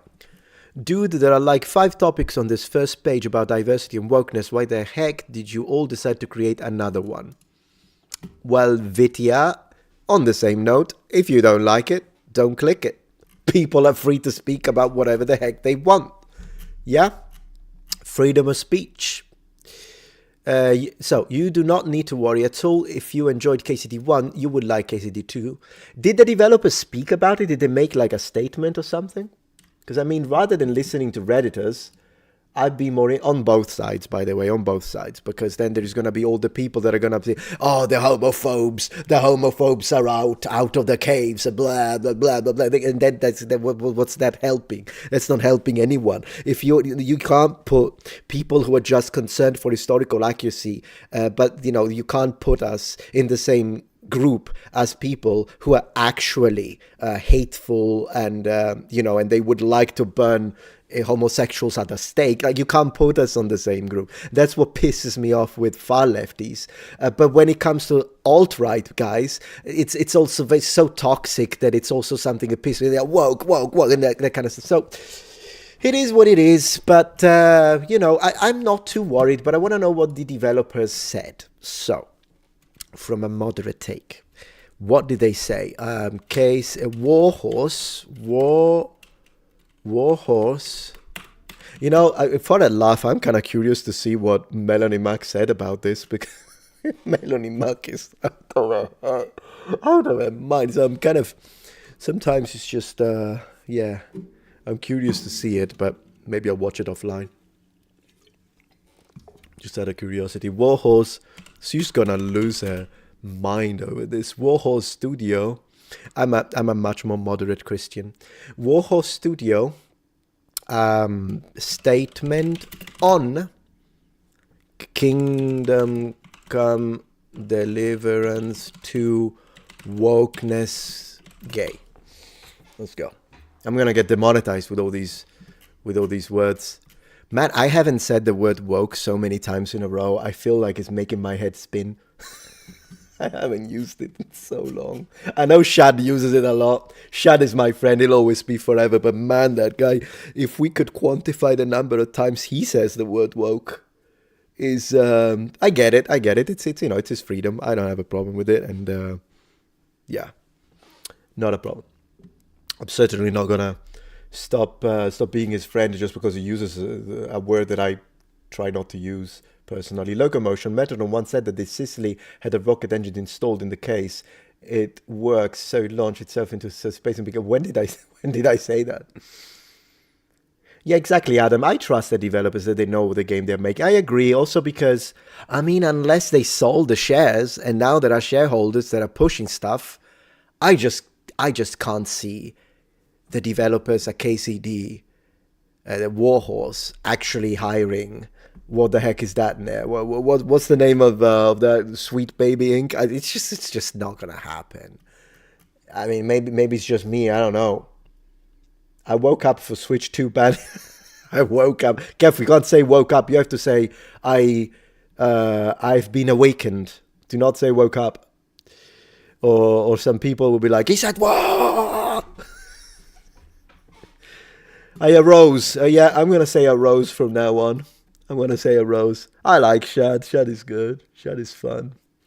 By the way, I still have to invite Shad to play with me. I mean, wouldn't it be so fun, for so much fun banter, for me and Shad to play a game, and then maybe he finds something that to him is too girl bossy, doesn't bother me, and so we start having an exchange that is mostly comedy, where we over-exaggerate. I think it would be really fun.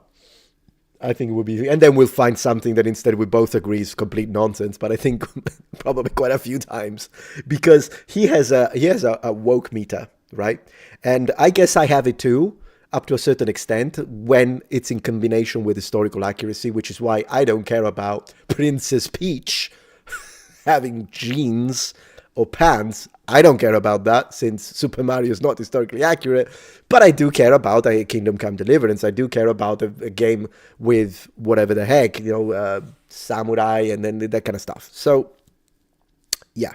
So it would be really funny when his woke meter moves, but mine goes like...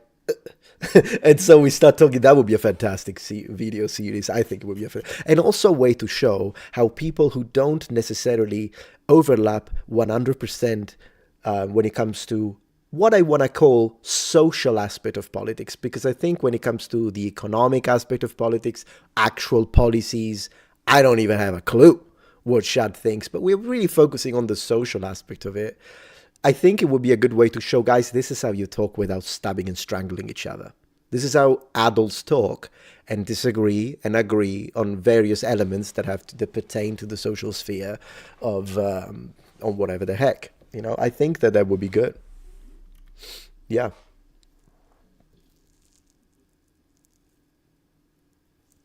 But wait, two grown men playing a game, isn't that woke, you say, Locomotion? Probably not. I don't think it counts, no. Let's see, comprehensive analysis of Warhorse. I mean, comprehensive analysis. Did I write this? Because usually I use that kind of... Let's see, comprehensive analysis, guys. It is comprehensive analysis time. I really like this. All right. This wall of text is intended for those who believe in one simple rumor and are screaming hoaxes all around the internet. I will not change your opinion, so no need for you to read further. If you are, however, open to actual constructivism, yeah, as long as you're not pushing any political ideas, then cool. I will do my best to explain what is currently happening. Okay, now we're starting well.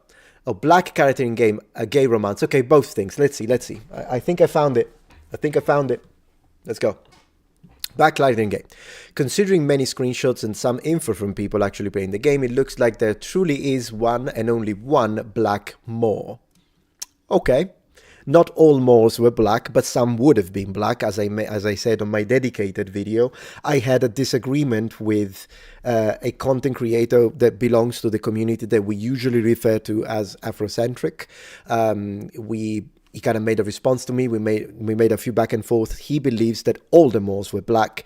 I believe that some Moors were black, but because, I mean, they are mentioned, but I also believe that Moor sometimes is used interchangeably just to mean someone of the Islamic faith, and therefore it can mean Middle Eastern and it can mean Berber, and therefore there is variety in only a percentage of the Moors wouldn't actually be black.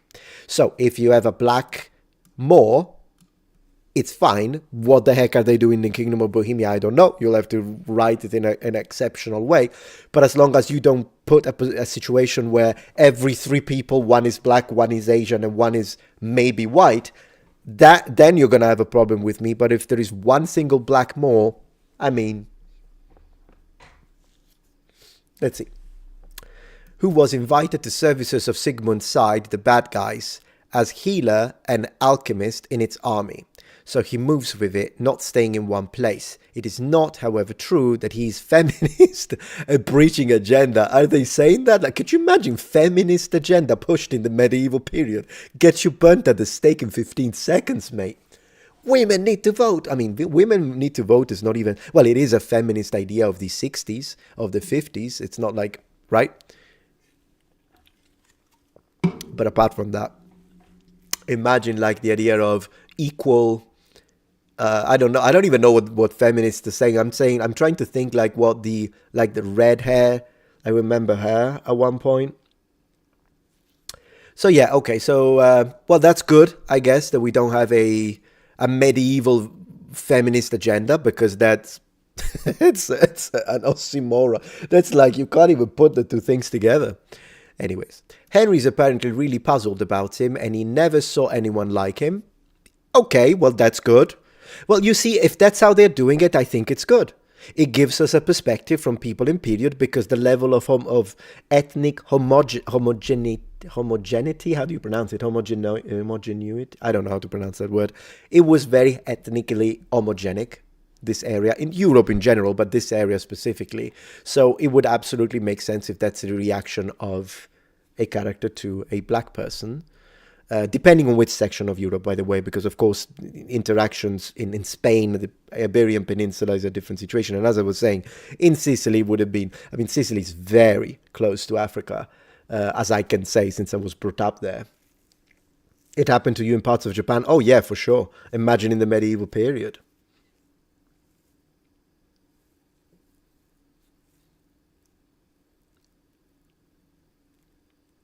Hey, Netweed, absolutely. Thank you.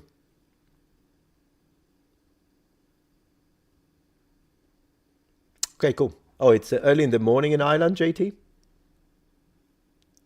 No problem, no problem. Thank you. Janet. All right, so from one source, he even calls him a devil at first. Oh man, that's a bold move. If it's historically accurate, then I say go for it. Henry can ask him about his home, and he starts to say all good and bad about both lands. It is historically accurate, and he doesn't.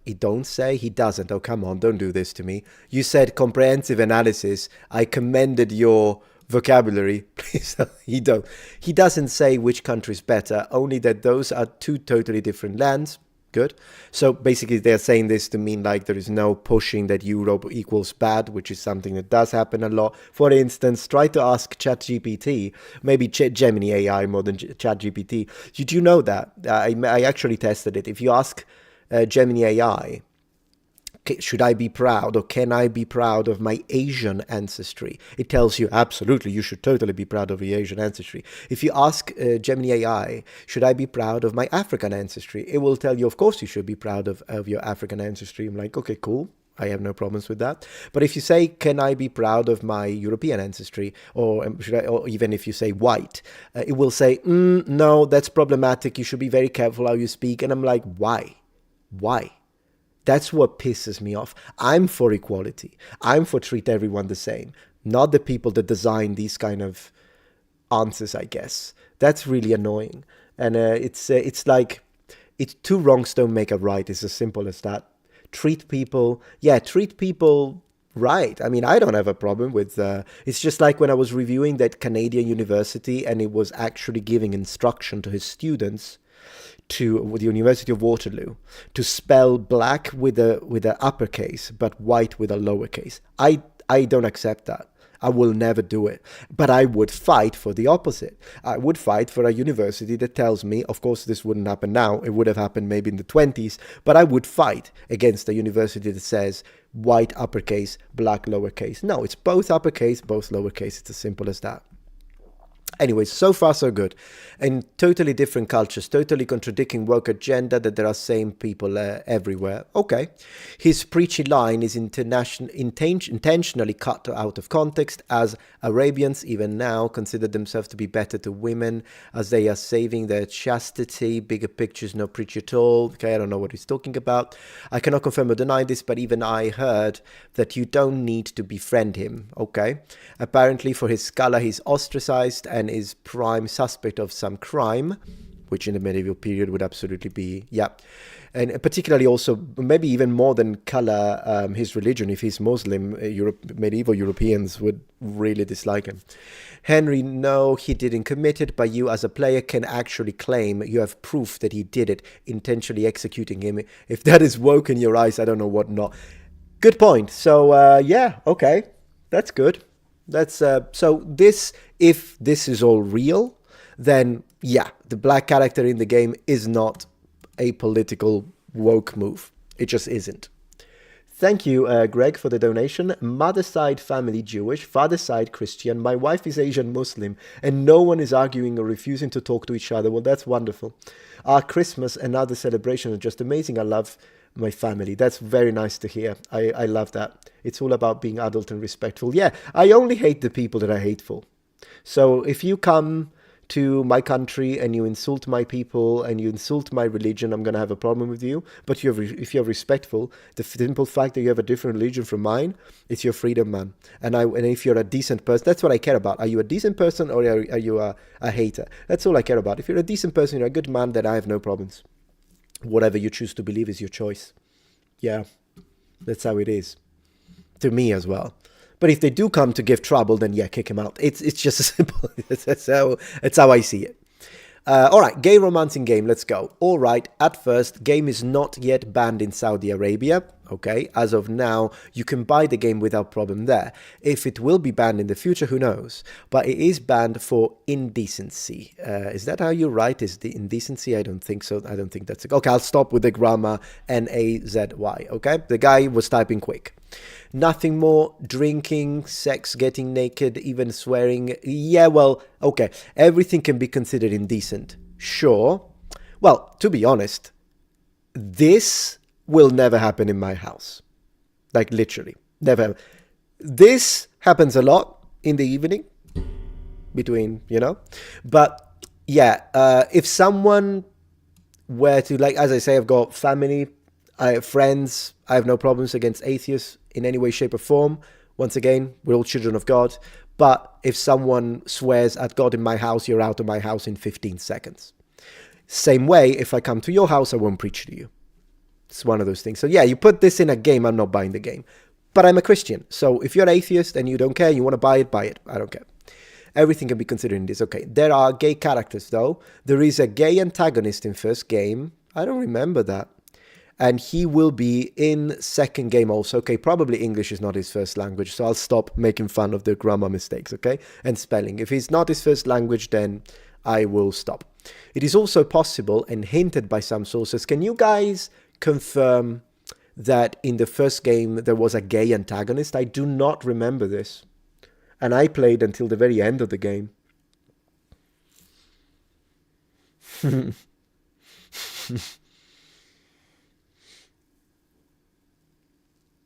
Yeah.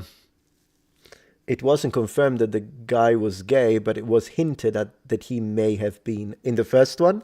I see. It was in the monastery. Oh, yes. Now I remember it. Yeah, there was a monk that was like, yeah, sure. I mean, because of course, it's makes sense. And once again, if it's like hidden, because it's not like homosexual people and lesbians didn't exist. Of course they existed in medieval people. They needed to keep it secret. It's just how it is. Contrary to what that ridiculous channel said that I debunked, thanks every god that ever has been worshipped. I thank all of them that I debunked that video was nonsense. Everything. Anyways. Right, let's go. There are gay characters, okay. It is also possible and hinted by some sources there will be option to have gay romance. But before you pick your pitchforks and torches, full stop, okay, Well, option is very different narrative to unskippable gay romance scene. Indecent and with non option, I don't care. Give all the options you want as long as it's historical. I don't care. I won't click it. I won't choose it. But whatever. There is nothing bad in having option to play as you see fit. I agree with that, but make it historical in this game. Warhorse Devs said from first dev stream that they want to let players mold their own Henry more. Good. Toby said before his famous line, "Trust us. We are making this game for you guys." Exactly, that's why I trust Warhorse Studios. You will be able to do and see everything you want, yet you will not do and see anything you don't want. Great, okay, that fixes it for me. If that's what they said, then great, I'll buy the game. We'll be playing it here, guys. We'll play it I'll do a 10-hour stream. Because, yeah, I don't care. It is absolutely on you. This is supposed by supported by Vavra. And Vavra, the developer, is pretty conservative, for what I remember. He got some attack because of his personal politics, which I don't understand why, since he didn't put it in the game. It's not like the game was a right-wing simulator where you needed to build a wall and block the expansion of whatever the heck the right-wingers in America are saying now. I don't even know. It wasn't there was no politics in the game. Nothing. If the idea of making it historically accurate is what made it right-wing, then the people that say that need to go smack their head against the wall because they don't even know. It's like the same people that if I tell them, hey, I hurt my leg, they would tell me which one, the left or the far right leg. They call everything far right, these absolute morons. Oh my gosh, anyways, let's go. So yeah, anyways, it is a role-playing game, so it's purely up to the player decision. Great. Well, great, but Henry's wasn't gay in the first game, right? Well, he isn't gay even now. Look at Mass Effect and his Commander Shepard. Oh, we need to play some Mass Effect. We need to play some Mass Effect, guys. Absolutely. The most based alien chicks, Chad. I guess this is the, Chad, whoever was created. Do you consider him to be gay or bi? I personally don't. Yet you can make him the way. Yeah, I see where he's going with this. So basically he's saying the character is you. The character is a canvas. So if in real life you're gay, you can play gay. If in real life you're straight, you can play him as straight. I guess if in real life you're bi, you can play... Yeah, I mean, sure. If that's the way they're doing it, whatever. That's what he's trying to convey with this. It is player choice, not player obligation. There was only one romance option in the first game. There will be more in the second game. Right. Vavra said. Let's see what he said. Let's see. Reading this, yeah, Shepard is based, though. I love Shepard. Commander Shepard. Commander Muppet. Our goal was, and still is, to show life in medieval Bohemia. They, players, ooh, careful with the they, careful with the... This is the grammatically... That's fine. Yeah, that's fine, I'm joking. Are responsible for the consequences that correspond to the morals and social norms of the time. This clearly says one thing. If you will be gay, people around you will react to you the same way they would react in medieval. Right, so they will stone you to death, I guess? Unless, the one that you happen to be discovered is also gay. Then in that case, you will be very happy between yourselves, I suppose. How was homosexual behavior handled during this time? Are there records or laws? Oh, yeah. Oh, yeah, no, they went really hard against it in the medieval period. Absolutely. But it still happened, of course. I think there were situations in which... Because I do believe that the general population didn't care too much. I mean, a lot of people would be religious. So, of course, very religious. I want to say medieval Christianity is as conservative as it gets, right? So... yeah, they would think it's immoral from a Christian perspective. Many things are. I mean, if you had sex before marriage, they would think it's immoral. Same way. So there are a lot of things that we could say for medieval people and for Christians today are considered a sin. A lot of things, even looking at a woman with a lustful desire, particularly if she's the woman of someone else, breaking 2 commandments of one. So like, it's a lot of stuff. From a Christian perspective, everything is a sin when it comes to these things, unless it's like lawful sex within marriage.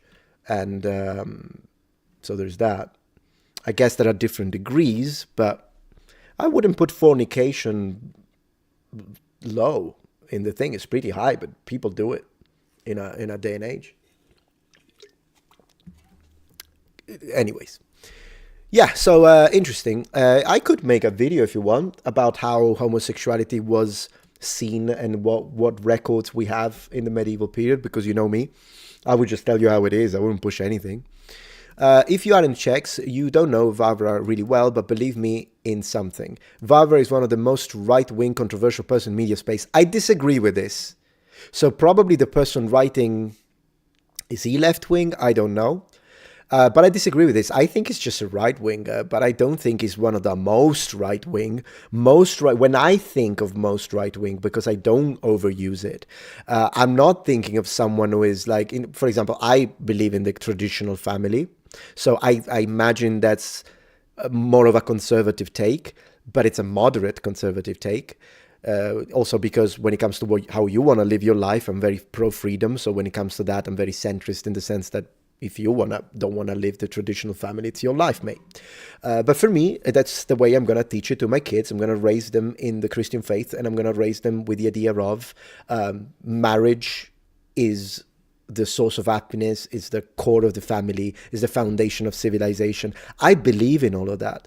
But then again, if my kid, when they are 18, underline 16 times, but if my kid, when they are 18, they tell me, no, I don't care about that stuff. I don't care about I don't want to get married. Okay, it's your choice. If my kid is gay, I'm still going to love my kid. It's not going to change one bit. If anyone tries to mess with my kid because of that, they'll have to deal with me. So, because it's my duty as a parent to protect my kid, not to kick them out, which is how I would envision someone who's extreme when it comes to these things. But I don't think Vava is a super right-wing far right. When I think of like the actual far right, I'm thinking of people that have extremist beliefs. You know what I'm going with this, right?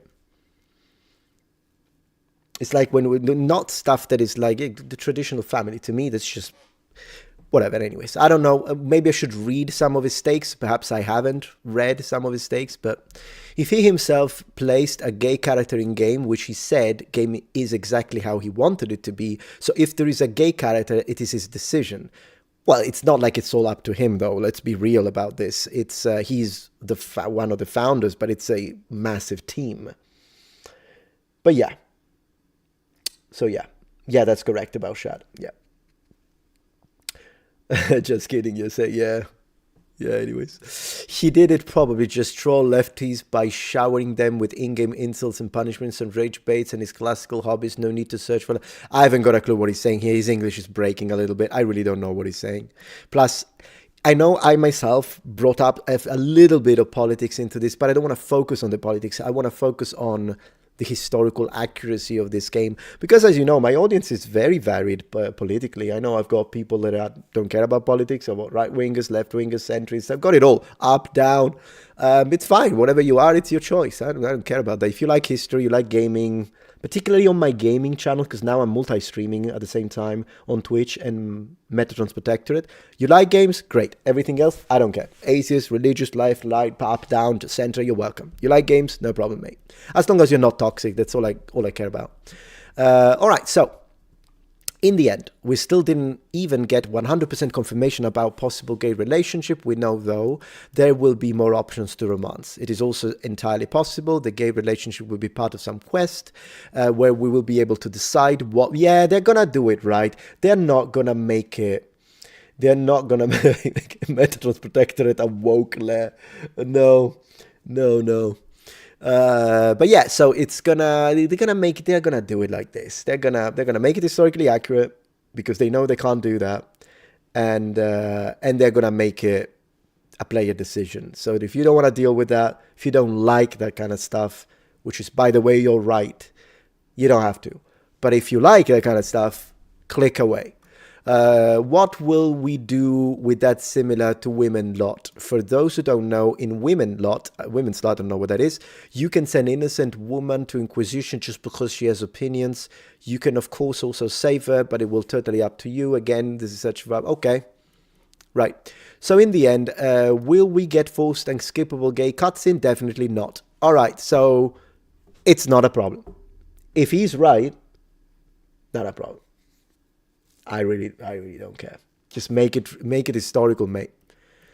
Code of conduct, to be honest, this is, I know the least about, but there is still something in desperate need to be stated, even though I don't really like it. Also, people are usually cropping it to look worse than it is. The main part of King COC is pretty chill. Yeah, I haven't got a clue what he's talking about here. Let's read the conclusion. Right, okay, so I think this gives me hope that they're not going to screw the game.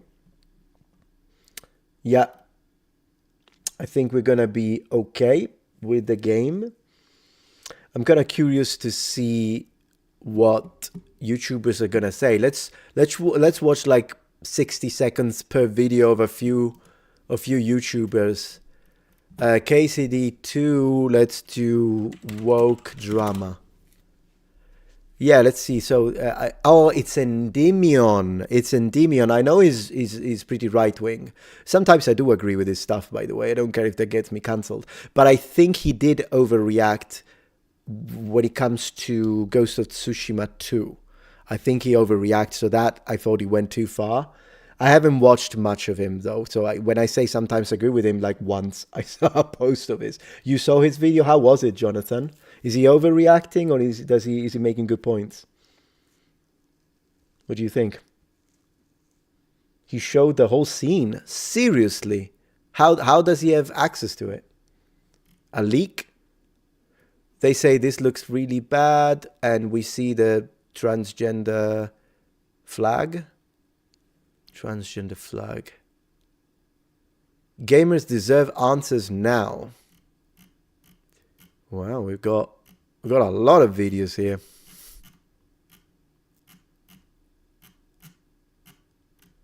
Oh gosh, they turned him into a demon. Wow, this is it's a lot of videos about this already. You should be worried, we are told. I would like to see opinions from two people that have completely opposite ideas. Is Kingdom Come Deliverance racist? Yeah, there we go. Like, this is a stupid question. This is not saying that the YouTuber, I don't know who is, but I'm saying people that ask that question. It's a stupid question to ask that. If the game is racist, if the game is representing medieval Bohemian correctly, then yes, there would have been a bunch of people that wouldn't have liked, right? It is what it is, just the truth, it's just history. The Wokatron is pretty funny. Good on you for keeping your sense of humor amidst the nonsense, brother. Absolutely, Stuart. I just laughed. Did you watch my video when I responded to the haters? I laughed my head off. They called me everything. One guy called me... So one guy said I was racist, but it's like, get a little original. Then there was one guy who was saying I was homophobic, transphobic, and all that. Then one guy said I was a far-right activist, and another guy said I was a left-wing troll. How can on the same day, how can I be a far-right activist and a left-wing troll is beyond me. It's beyond me. But here we are. You don't like large tests in the middle of video titles. Yeah, I get that. Metatronic. Yeah. Anyways. It's a half an hour video though, so it's a lot to watch. I don't know if I want to play. So maybe we'll watch it tomorrow, We'll do a part 2. How about that? We'll do a part 2 where we watch the videos. Today we have an idea. We still don't know who's right, who's wrong. But for next time, I'm going to prepare. We're going to watch people from all sides. So we're going to see how they go at each other, and we're going to eat popcorn. Man, I'm going to pit them all in one thing. I'm going to take... I'm going to do that. And it's going to be great. It's going to be great. But yeah, for this for the React part of this, I'm a far right, far left activist. I'm an alt woke. That's what I am. An alt woke. Oh gosh. Let's play something, guys. Let's play something, guys. So Warhol Studio. We don't need. That's the live streaming tab. This is our golden axe that I bought on eBay. I'm so excited to get it. Yep. Gig says, being in the middle, you catch it from both sides. It's true, but only with the extremes, to be honest. Also because it's not that I'm not a fence sitter. Like, there will be some aspects, and this is as much as I will say for this stream, because we're not talking politics. But if one day we want to talk about it, I have nothing against it. But I have very set and very firm beliefs. So like on some social issues, I'm kind of middle line, in the sense that I'm very like, I don't even want to say the word libertarian, because I've seen some people who are libertarian say stuff that I'm like, you're out of your mind. But let's say that on that aspect, I can be very libertarian on a lot of things. But there are some things that I would definitely agree with right-wingers 100%. But on some economic aspects, sometimes I hear left-wingers saying things that as a European, when they talk about, for example, medical care, free healthcare, I agree with free healthcare. Now, given I don't know enough about the American condition to say if it would work or not in America, I haven't got a clue. I'm not an American and I haven't studied it enough. But as a concept, I like the idea of free healthcare. I like the idea of minimal wage. These things I would agree with the left. But there are plenty of things that I agree with the right. Of course, I'm a Christian, so when left-wing, there are some left-wingers that are Christians, but there are some left-wingers that go into the militant atheist and they piss me off, obviously. And so when I hear a right-winger saying Jesus is king, I'm going to say amen. So it kind of depends on what we are discussing, right? It's just one of those things.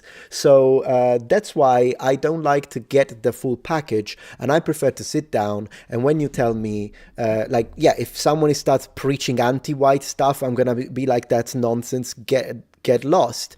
And then the right-wingers are going to love me, and the left-wingers are going to call me far-right for it. But then if I hear like an alt-right being racist towards black people, I'm going to be pissed. And then it's that kind of situation. It's really a case-by-case thing for me. I will agree with the right. I will agree with the left. It depends. It really, really depends. Yeah. Just one of those things. So, yeah.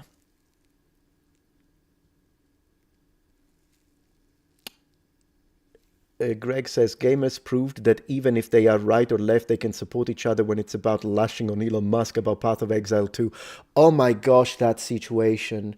When it comes to Elon Musk, I'm kind of indifferent. So some of the things, I appreciate, I don't like the whole billionaire class, but at least if he's spending money to help the improvement of technology for mankind like he does with Neuralink, good.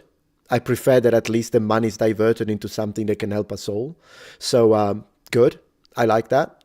And there are some aspects of Elon Musk that I like. I'm not a hater of Elon Musk, but I'm not like a worshipper of Elon Musk. In fact, I used to watch, what the heck is his name? He has now become like a complete hater, a pathological hater of Elon Musk. He's a British guy, scientist. He used to make videos. Can't remember his name now. Yeah, I'm a radical centrist, I guess. Thunderfoot, yes. I stopped watching when he became obsessed with his hatred for Elon Musk. It was like anything Elon Musk would say, Thunderfoot would make an hour and a half. Like, I was like, okay, that's it. Not interested. Not interested, mate. So no, I'm not a hater of Elon Musk. I'm not a worshipper of Elon Musk. But the Path of Exile thing is crazy. It's crazy. Like, why would you do that? I don't understand. So that instance, I don't like. Maybe tomorrow he will show something, development that they made in rocket science, and I'll be like, hey, that's cool. It's not like because the Path of Exile thing was cringe that now I'm going to say everything Elon Musk does or says is cringe. I'm not that kind of guy. And I like Teslas. I think Teslas look awesome. But yeah, the Path of Exile thing was weird. Why the heck? It was funny, though. It was funny to see. Maybe he just really wants to be a top tier gamer, but he can't. Do you think that's what it is? Because it's tough to be like top tier gamer. I tried with StarCraft 2. I couldn't get past Platinum. Maybe that's what it is. Elon has had a bad week, I agree. Yeah, I've seen a few YouTubers make videos to get to troll the situation. I didn't make a video because it's kind of like, I don't know, I don't care enough. Maybe I would make a video on the Protectorate about it, not on my main though.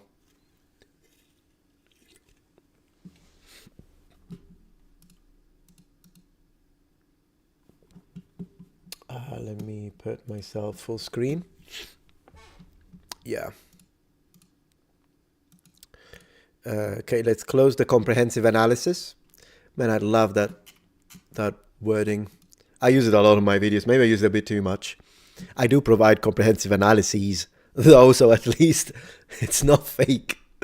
All right. I'm closing all the tabs so we get good bitrate. All right. Everything is closed. What are we playing? Oh, we need to finish Solium Infernum from yesterday.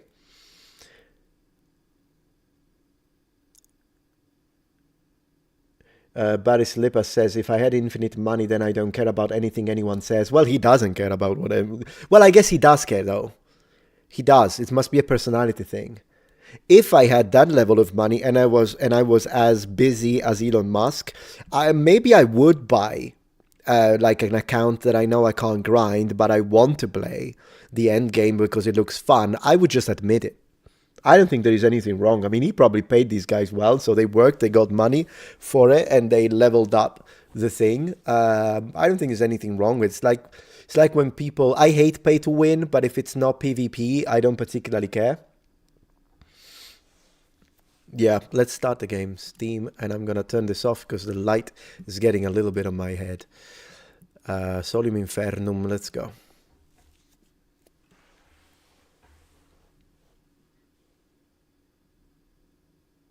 Maybe it's a super goal focus. Yeah, maybe.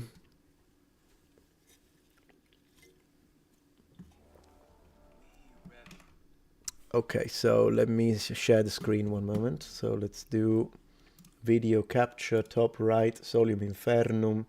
Oh, we are already on game capture? Yes, we are, ladies and gentlemen. Let's see if we can finish. Yeah, I played Total War Games. I'm a huge fan. No problem, Red Riot. Thank you so much for joining the stream. Have a good night. Endymion explains the scenes about halfway through the video. I'll check it out. But not tonight. I've had enough of that. I just want to play. Single player. Continue. We have a game to finish.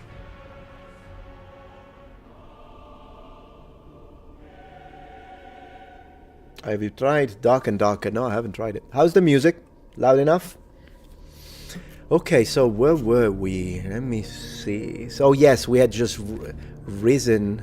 We created these armies, these two here. This one has a Praetor in the front, our infernal armies. And we are fighting the Fallen Angel and their hosts for control of Hell. And these respawn, because apparently they respawn automatically when you lose them every few. These are the Blood of Astaroth. So let's start moving our forces. Are these strong enough though? 390 versus 5-4. We could win them, but they would destroy us because they have the angelic hosts have 11. Fallen angelic hosts have 11 sorcery. We need to attack from two sides simultaneously if we need to win this war. That's my move. Let's go. Select the tribute. I'm gonna... yeah, we need the Ichor and we need souls. I'm the regent, so we have to choose something. Vault Rot. A foul stench pervades the vault. Every archfiend loses 25% of their tribute tokens. Nah. Paladin in Hell. I like Paladin in Hell. A mortal fanatic ransacks the domain of a random archfiend. Let's do this and let's see who gets selected. Let's go. On the move. Ooh, oh, sorry.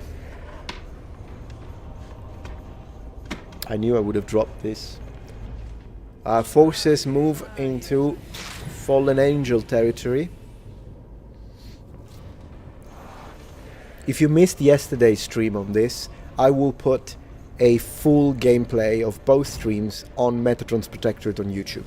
So you watch the whole game with the full explanation of the game that I gave at the beginning of yesterday's stream. I will try Bannerlord, Lord, absolutely. Oh, a D&D game with the medieval elements, cool. Alright, so the Angel is the Regent, which means they will move first. Stillness and silence. The streams, the statues, the very stones of hell shift and whisper, but they are infinitely more disturbing when they fall silent. For 5 turns, places of power, strongholds, generate no prestige. Ooh, that's rough. That's rough. Alright, our forces are in place. We could do a first attack. We lose them. But then they arrive and they could finish the job. Or we could move them around and do this type of maneuver. Yeah, I'm choosing the second. So we do 1 and 2, and these guys 1 and 2. He's probably gonna attack, that's what I think, which will wound them, and then the other guys will finish them off. That's my move. My vote is required. Will be required. Infamy, tax, or reallocation sounds good. Plans are in motion. Noble ones. Yeah, I'm gonna flank them. Let's go. What is he gonna do though? Okay, so he's taking place. Is he attacking? He's attacking. Okay, let's go. So, ranged, we deal 3, he deals 5, we take 2 HP. But then we're gonna wound them seriously for 5 HP in hand-to-hand, because that's where we excel. And then he'll kill us off with sorcery, but he's wounded, which means he's gonna get attacked by my other unit. I love the sound when you lose, by the way. Dun, dun, dun. I think that means, because that's exactly where I clicked. Does that translate into an attack? Let's see. No, because I moved left. That's fine. Next turn they are dead. Next turn they are dead. They'll pay for what they have done to my troops. Turn 18. Andromalius is the Conclave favorite. Well,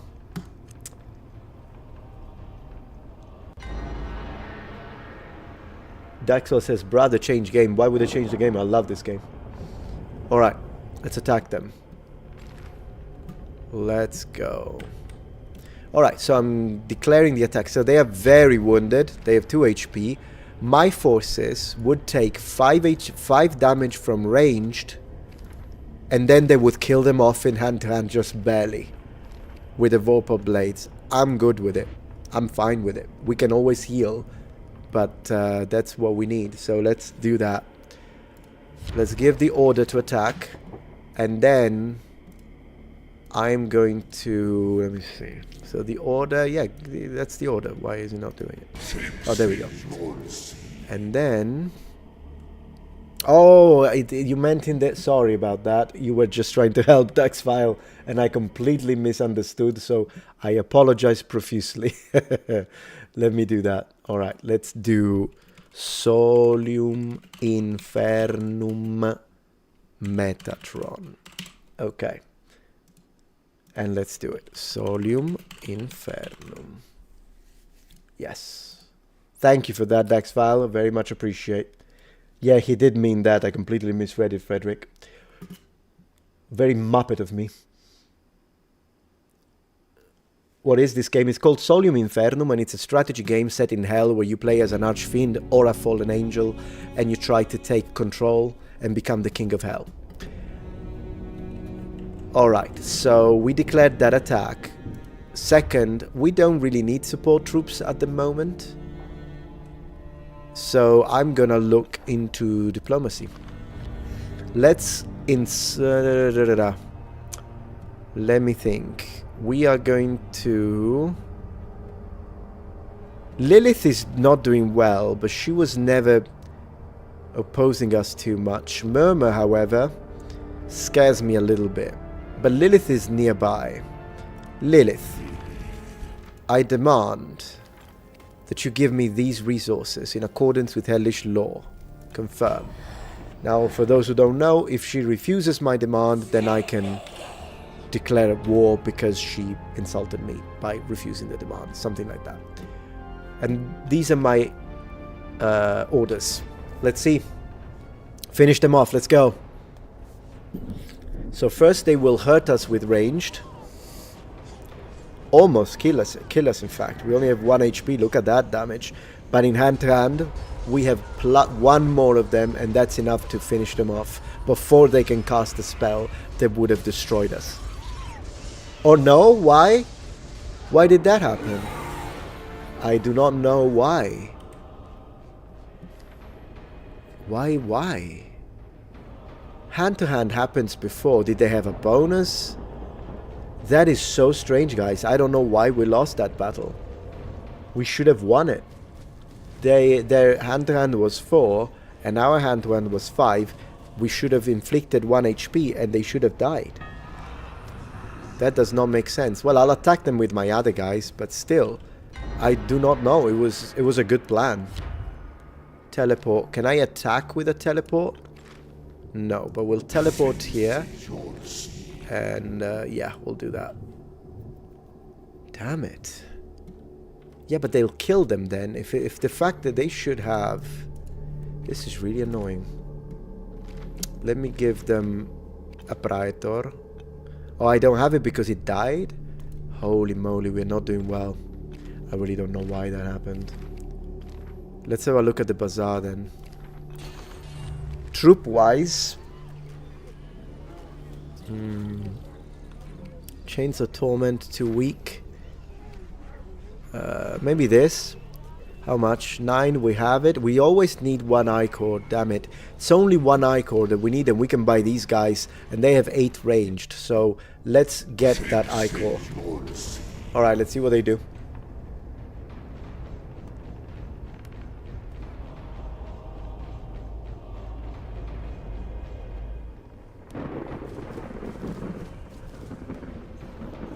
Man, I really don't know why we lost that. Also, yeah. Well, anyways, let's buy troops. Ooh, a lot of stuff happened. So, seek tribute. We're getting the Ichor we need, which is always nice. Second one. Man, Ichor is rare. We do have enough, though. Let's vote. So, Infamy tax. Archfiends lose 1 random tribute token for every 15 prestige. Oh, that's actually good for me because my enemies have more prestige than me. I'm doing this. That's my vote. I don't know if it's going to happen. My voting power is only 1. And because I'm a baron. And there is at least 1 Marcus. They have more power than me. Demand rejected. We can declare a vendetta. See, I wanted to, but now we're not in a good position to declare a vendetta. I'm still going to do it for laughs. I think we'll take 1 of their places, but I need time to do it. I need a lot of time to do it. Let's wager a lot. We can do it. Confirm. We declared a vendetta. I'm the regent, still in silence. Vendetta continues. Alright, so we need to do something about these guys. So let me go to the bazaar, and let's buy the Lost Legion. You don't have the correct combination of tribute token to be able to meet the minimum cost for this transaction. Would you like to consolidate some? Consolidation requires a turn to resolve. Yes. So that's a complicated aspect of the game, but not too bad, but it took me a couple of playthroughs to realize it. The way this works is that we need to pay 9 souls, for instance, right? But we only have this number of slots. So in order to consolidate, to pay them. So in order to consolidate, yeah, let's consolidate as many souls as we can. Let's do this. 5, I don't remember what I need to pay. I wish they would show me. Oh yeah, it's telling me here at the top. Alright, so let's consolidate. Okay, so this would pay for all of these, and we also add 2 Hellfires. This is a very good token now. I'm gonna consolidate it. I think consolidating this, there is the 8 darkness are gonna be a bit of a problem, so I'm gonna put 2 in here. Consolidate. Okay, so now that we are consolidating, it means that all of those resources will be into one single token, so they will only require 1 slot, and then you can pay for it. That's how it works. Absolutely, I'm gonna play the next civilization 1000%, my friend. Okay. Alright, so we did that. So next turn we should be able to pay for them, and then the following turn we'll buy them. That's fine with me. Let's get more... I hate that those guys are gaining their HP back. That really pisses me off. It is what it is. The mortals are annoyingly well behaved this season. All archfiends have their tribute quality reduced by 3 for 3 to 6 turns. Paladin in hell. Yeah, let's do this. I like the Paladin in hell, particularly when I don't have artifacts. Ooh, what happened? Teleport. Huh.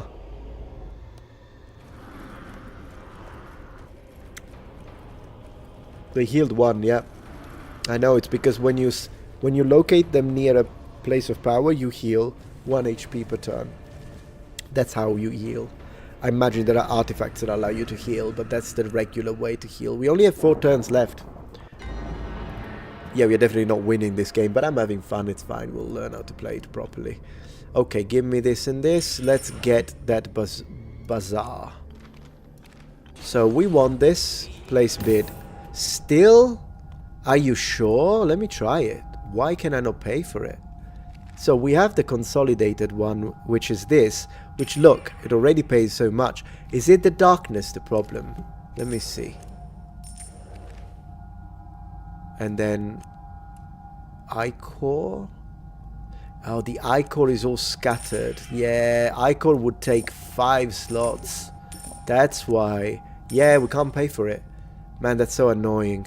We need to do 1 more round on consolidation for the Ichor. That is really, probably should have done it earlier, I guess. But that's right, we are learning. Let's consolidate the Ichor. All of the Ichor we need, that's good for me. Alright. Next turn we place the bid. Okay. So, it's good with me. I guess. Yeah.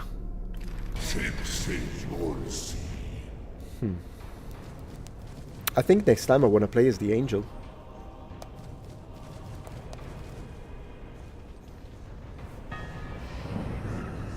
Turn 22. Can we place the bid now, you muppets? My unit is back. That's good. Sick tribute. We're getting this and this. Emergency vote. Archfiends each lose 3 random tribute tokens per captured place of power.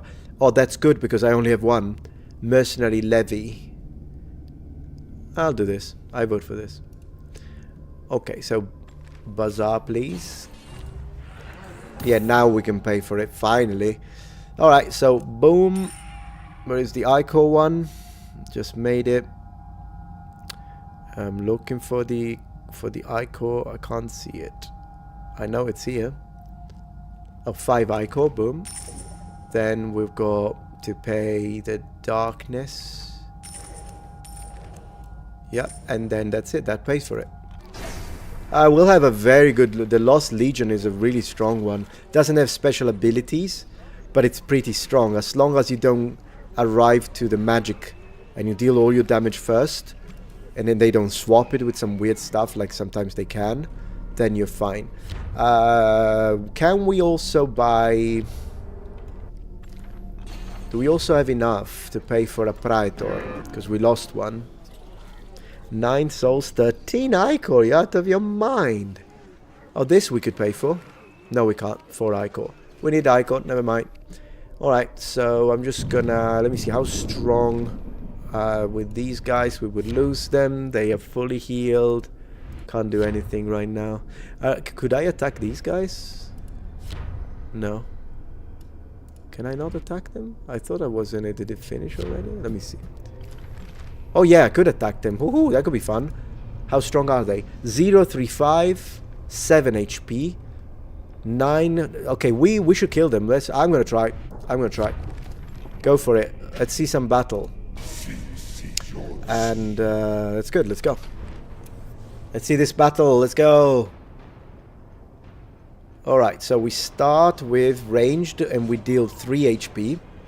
Nice. And then we should finish them off in hand to hand. That we should win. Before magic. Yep, this time it worked as planned. Thank you, Giddy, for the $2. I must call it a nice day, Noble. Thank you, I will. Appreciate. Okay, we won at least one battle against those guys. And we have more... yeah, the troop that we just bought. Those are strong. I'm going to try and attack the angel before it's too late. Let's do it. As quickly as possible. What happened? Winds of discord. A spark of unrest has been fanned into a flame of revolt. And a place of power has risen up against Andromalius in rebellion. Good! It returns to neutral, awaiting any archfiend ready to make an example of the dissidents. I love that. He lost a place of power. Ha! What did he lose? The city of this? Yeah, that's what he lost. Anyways, these are our very strong guys. We're gonna send them as quickly as possible towards him. And these guys, I would like to try and take one of the places of power here, but the Tower of Pride is weak. We're attacking the Tower of Pride, ladies and gentlemen. Let me see. We would deal... it's gonna take a few turns, but I'm attacking the tower... this. Hey, this is gonna be a phenomenal... very good level round. Let's do it. This is fun. Action required. Promote. Ooh, I can promote this unit. Nice. Oh, that's fun. We can increase HP maximum 6. That's massive. Infernal, we can give them magical power to 5, or give them moderate 2 melee, 3 infernal. No, I mean their melee is already super high, so I think it's either I give them the HP. I don't know, they're all good. Infernal would make them a little more balanced. HP maximum would make them a lot more resistant, obviously, but I don't think it will be enough to face the angel. How about we do this? So we increase the melee even higher and give them a little bit of infernal. I'm choosing this. Yeah, look at that. 11 melee. I take that. I like it.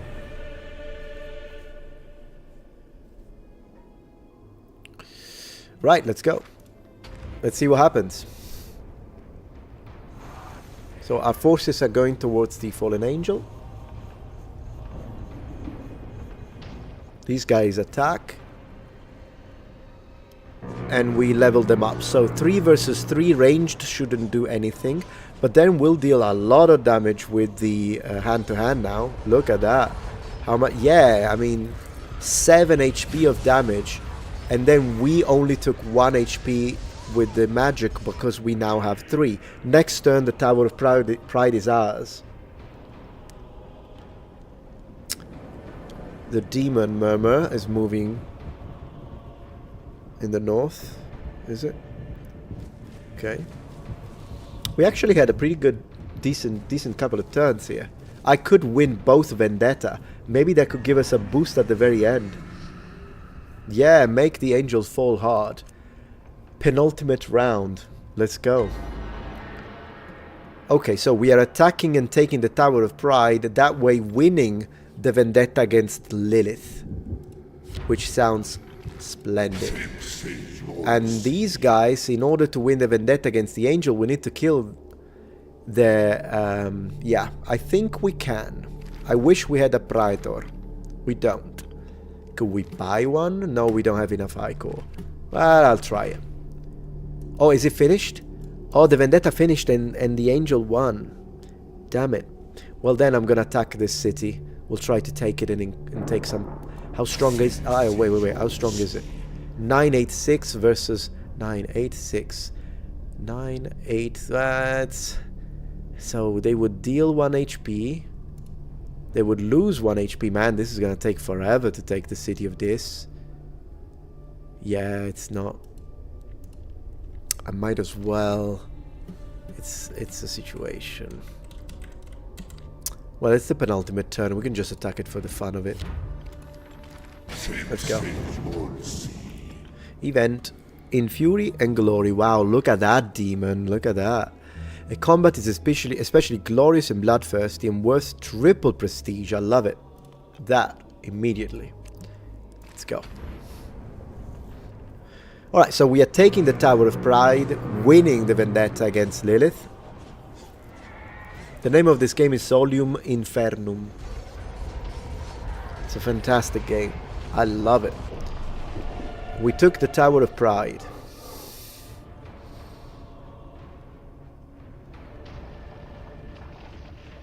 And now it has our troops. Man, I love it. It's like this attention to detail. It's the details that sell me a game. It's the details.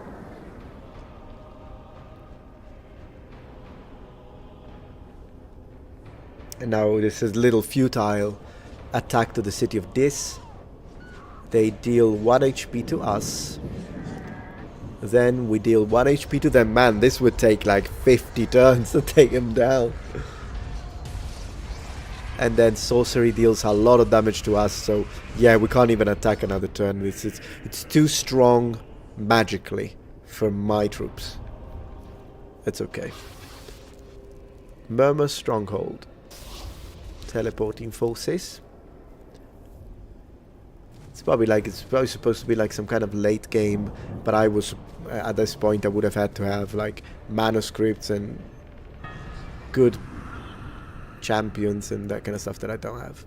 That's fine. Maybe the ballista would have done some good damage there. Okay, our guys need to move back because this was... What if I go... What is this? I don't even know what that is. But I'm moving here so we can heal. The Tower of Pride is ours. Vendetta successful. Yeah, that gave us a nice boost in prestige. But I don't think it's enough to... This is the last turn, but whatever. As a last thing, I'm gonna insult someone just to be disrespectful. Gonna go into diplomacy. Where's the angel? You. I'm gonna insult you. I'm gonna finish the game by insulting you. How about that?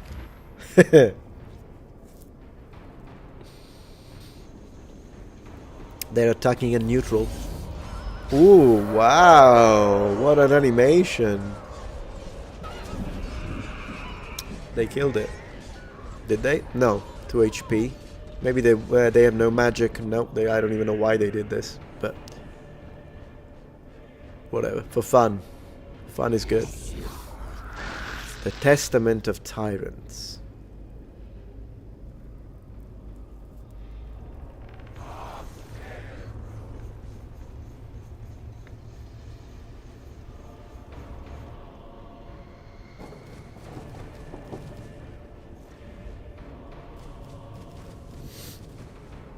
Turn 26? There should be no turn 26. How is there a turn 26? I thought it was... Maybe it's 30 turns to finish then? Oh well, then things change. No, yeah, so let me see. This looks like Civ 5 on crack. I guess. But it's... yeah, it's very different. It's not exactly... Is it a 4X? Probably not, more like a turn-based strategy, but I don't know if it would be a 4X. I would like to... I thought that... How many turns? Current turn. Oh, turn 30. We have 4 more turns. Okay, then. Good. Well, then I'm glad I insulted Andromalius so that we can attack him. Let's keep healing our forces. Let's start moving these guys. And in position. We take this and take this. And then I'm going to use... this changes things. We need tribute. Yeah, a few extra turns. Good. If we can take some prestige from the angel in the eyes of the conclave, who knows? Because Murmur loves getting their troops knocked like that. You know, it's a demon thing. You wouldn't understand. They just love it.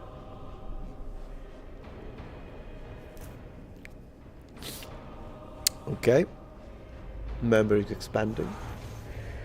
Oh yeah, Dune Spice Wars. I have it. It's pretty good. I want to play too one of these nights.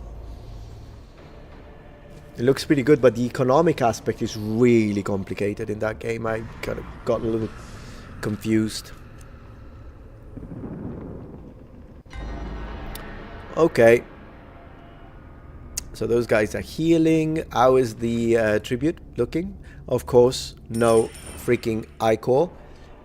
Ooh. Holy moly, he is challenging me to a Praetor duel to the death. I don't have a Praetor. So how am I gonna do that? Appoint a Praetor? I don't... Wait, let me buy a Praetor. Oh, I have to reply now? No, I don't. Can I buy a cool Praetor and then we can fight? Like that? I think we can. Ladies and gentlemen, let's see. What can we afford? Well, the only one we can afford is Eligos, which gives us +2 range. The ability phase is rolled last after the infernal phase. Okay, but that's not good for me because I don't use sorcery stuff. But whatever. Maybe we could take it just for the lols. I want to see how. I've never seen a Praetor duel. Man, look at this Valak. Could you imagine this creature? This like demonic child leading your armies. Gives me like the chills. Anyways, I'm just gonna do it because I want to see. Oh, but I don't have it this turn. I need to place the bid. Well, let's see what happens if I submit a champion. I don't have a champion, you muppet. You do not have any Praetors, so you can represent your red, and therefore you're forced to forfeit. It is what it is. Okay, it is what it is. Insult rejected. Understood. I understand. It's really annoying. Alright, so what could we do? We're gonna use diplomacy again with Andromalus, and this time we're gonna demand. Oh, we can't. Why? You can... I can't because... Oh, because there was the Praetor duel, so not this turn. That's okay, that's okay, it's not a big deal. Then just give me some stuff. Yeah, you lose by default, exactly. Brilik. Alright, so what did we get? Oh, diplomatic immunity. As Hell's laws become more complex and contradictory, of course, debate in the conclave only grows fiercer. In this case, the confusion benefits Murmur, who cannot be targeted by insults or demands for 3 turns. Fun, look at this image. The art department, these artists are amazing. I hope they paid them well. Never mind AI art, this is really good. Sick tribute. Oh, finally some Ichor. We like that. Alright. An upset in the arena. What's that? Oh yeah, because I lost with the... I didn't have the... I know. I wish I could have seen the duel. I'm very curious about it. Okay. There isn't much we can do though. I can move these guys, I guess, a little bit. Not too much because I want them to heal. So this will do. And the second one, I guess we do... Can I... No, I can't insult it. Okay, let's get a Praetor. Let's get... Ooh, who's this? 6, we don't have it. This, we could buy this one. Oh, this is... these are legions. Praetor. Yeah, let's get this Praetor just in case. Maybe we have another opportunity for that. So what do we pay? 2 souls. Talking about souls, we need to play a souls games one of these nights. 2 Ichor and 2 more Ichor. Pay. Let's go. Slander and mistruths. Mistruths. A random archfiend is targeted with slanderous lies in the conclave and loses 10 to 15. I'll try it. Maybe we luck out because my prestige is terrible right now, so we have to try it. I lost a lot of prestige because I had to refuse that duel. It's annoying. Yep. Yes, Loco, that's the game. top in it. Turn 29. Alright. My gosh, 83 prestige. Yeah, the angel won. But it's okay. Traditional bribe. Astaroth has been visited by functionary requiring a payment of 4 tribute for assorted non-specific conclavical expenses. Refusal will cost them 25% of their prestige. Integrity has no place in hell. Right. 4 that's really annoying, but okay. It's fine. 4 assorted, right? Like chocolates. We'll do that. We will do that. Sir. Moving out. So what else? This. Alright, pay. Have fun. I'm not giving you iCore. So how do I? Yeah, that. Okay, done. Great. Alright, so can we? What would we get? Auction 1. So we have this Praetor, and we can add them to this powerful army to make it even more powerful. Boom. So now, next turn, the Praetor will be connected. And in the meantime, these guys can conquer a little bit. How strong is the pyramid, by the way? Bronze pyramid, 710. We can attack it.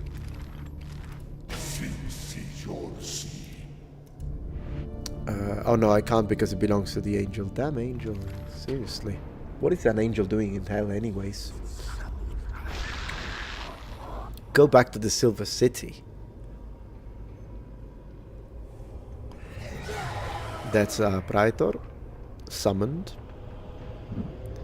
Here we expand. He must... Yeah, he has fallen actually. He's a fallen angel. I like him. Next time we play, I'm gonna play as him. I'm gonna bring divine justice to hell. Okay. So, diplomacy immunity, diplomatic assignments, domain, alright. Well, I guess it's the last turn, so it doesn't really matter what we do. We're just gonna keep moving. Keep moving. We're just gonna move around a little bit because we can't fight, unfortunately, right now, so it is what it is. I'm just gonna do a little attack here so we see a battle before the end.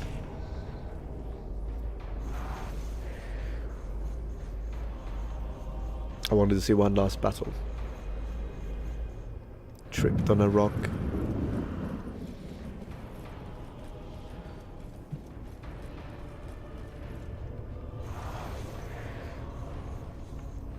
Let's see this battle. So 10 versus 9 because of the Praetor bonus. That's nice. We deal 1 damage. 8 versus 9, and then we take 6. That's the problem against this city of this. And not only they play their sorcery as a second attack, see? But it deals a lot of damage against my units. Yeah.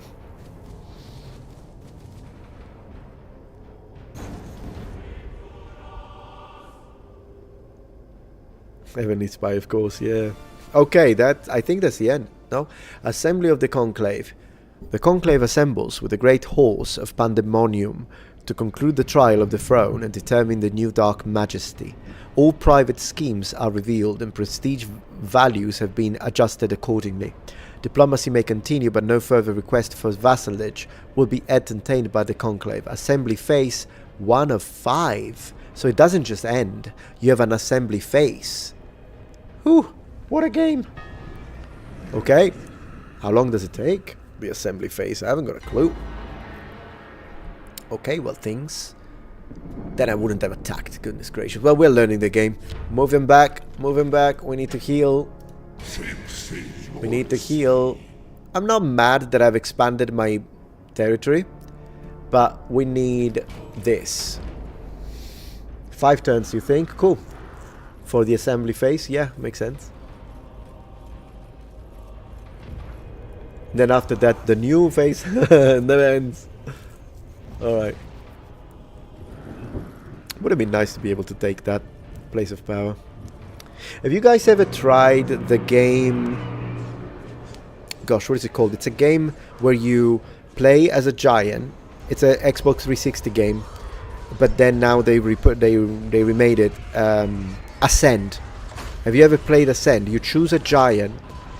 You play as a giant, then you choose a god, either the god of darkness, the god of light, or the god of something else. And then you, it's so cool. You have to take these territories and then place the altar of your god. It's a really good game. I like it a lot. We'll play it one of these nights. It was a 360 game. They blocked it, and then someone bought it, and they made a comeback. You played it a long time ago. Yeah, it's back. You can play it again. For PC. Okay. So, assembly the conclave. 2 of 5. So you were correct. Yeah, we are nearing the end. Does these guys have some magic? No, I don't have anyone with magical capabilities. Man, look at this. This is Hammer of Hell. Wow. They're not really selling magically oriented. This one is 21. I want this. What does it need? It needs Ichor. I'm just going to do Ichor. Give me Ichor because I want the ballista. This would allow us to take that. 21 ranged. Crazy. And 13 HP. So it's not a glass cannon. What about artifacts? I never even looked into these. Seat of Command. Pride or attribute bonuses are doubled. Wow. This one gives +5 melee? Gosh. How much does it cost? It costs a lot of money. Okay, well, we need to figure out a way to make more money. Probably there is a way, and that is to become a Marcus, so that when you gather tribute, you get more. I should have done it way earlier on in the game, though. Oh, look, we lucked out with Ichor. A few lucky mortals are freed from torment, and all archfiends lose half of any tribute tokens they contain that contain at least one soul. Ours didn't, so that's fine with me. Loot the vaults. They looted us with a ritual. That's not nice. Oh, don't take my Ichor, you mother.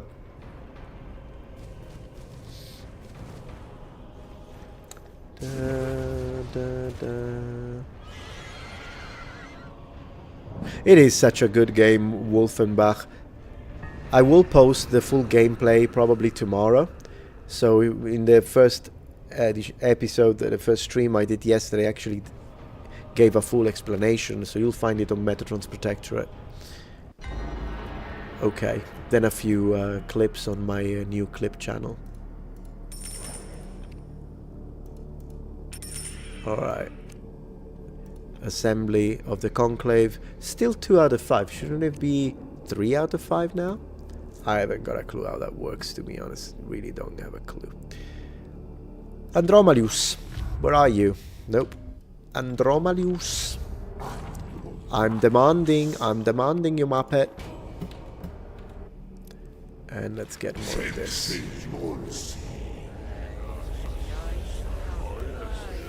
Never played that, no, Alvin.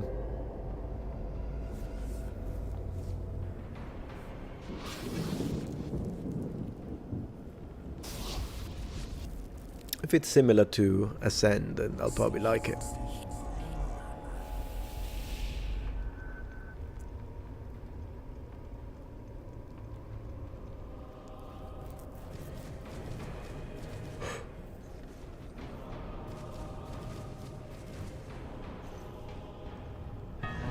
Okay.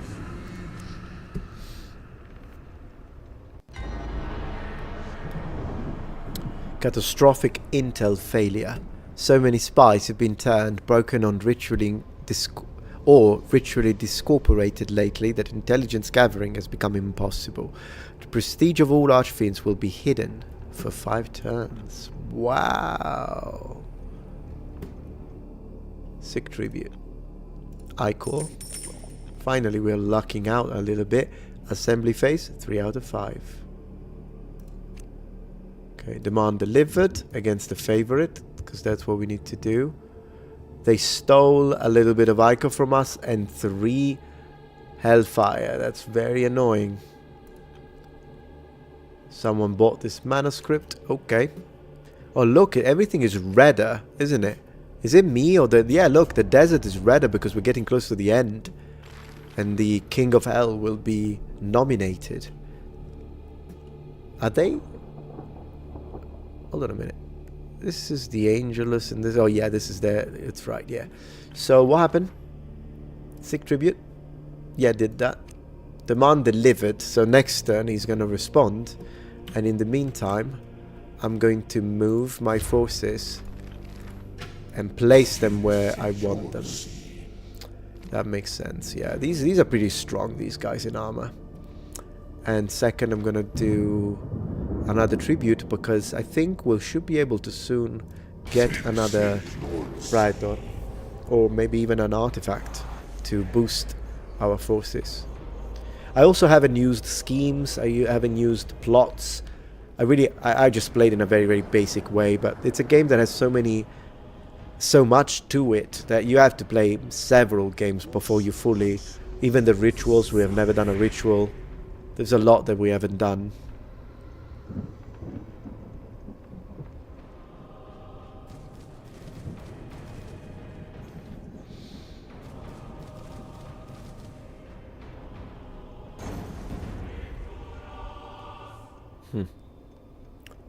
Lilith. Okay. How we doing?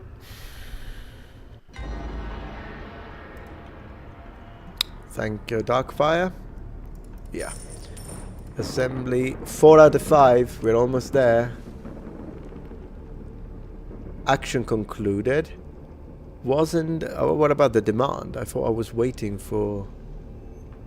the demand. Looked strange. Okay. Whatever that means. Ooh. Can I attack? No? I don't even know. I don't think I... Yeah, I can't because I don't have a vendetta. So these guys are just going to wait here for the response. Maybe takes one more turn. These guys are healing. These guys don't need to move right now. Let me have a look at the Sanctum powers. Can I buy something or no? Wrath level 2. I don't know how these things work. Oh, yeah, I can buy this. It gives me a ritual and an ability. Order your minions to present you with an array of manuscript fragments to choose from the next turn. I see. Nah, I'm not really interested in that for now. Let me see instead if there is some kind of artifact that we could buy. For this, we don't have enough hellfire. It's a shame because we almost have it. And for this, it gives you the ability to teleport and a +2 ranged, and we could buy it. Maybe. Tongue of the Liar. Deceit and prestige. Panic. Dealing ranged damage reduces the opponent's other attributes to 0 until the end of the combat. That is insane. And we can buy it. But you have to deal ranged damage. If you don't deal ranged damage, this won't work. What about this? But this one is also good. Praetor attribute bonuses are doubled. Man, these are good. We need to get one of these. So these guys do not have a Praetor. And we give them a Praetor now. So next turn they'll have it. And this Praetor will give them some bonuses. Yeah.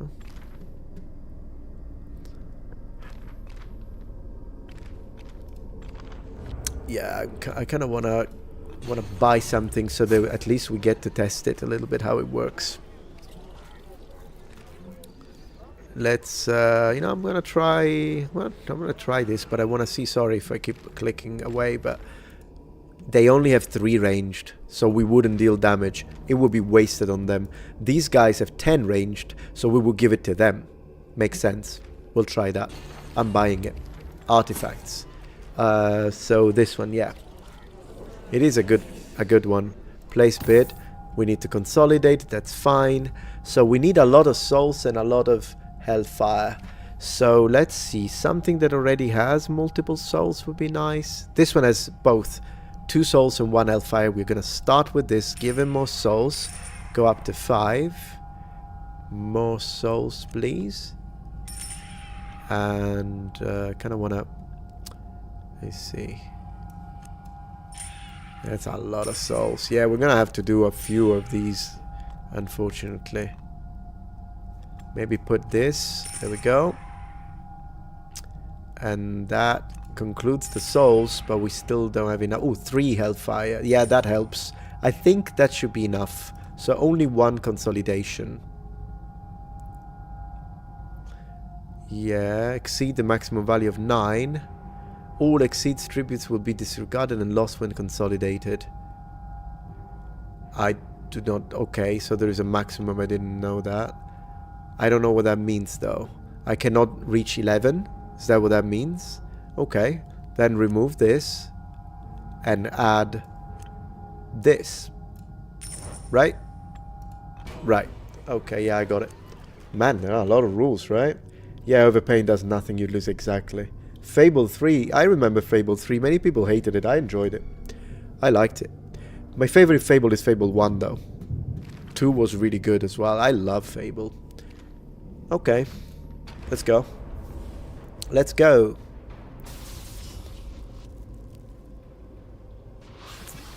It's probably going to be the last turn. Maybe. We got... My Praetor died? Oh no, I moved him. Okay, for a moment I was like, what the heck happened?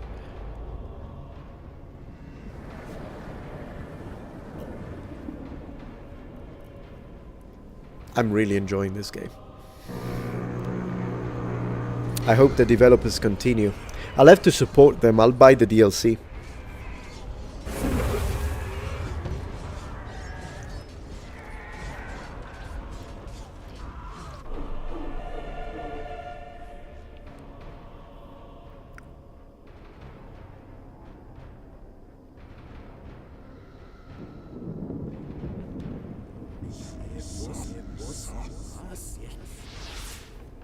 Ritual.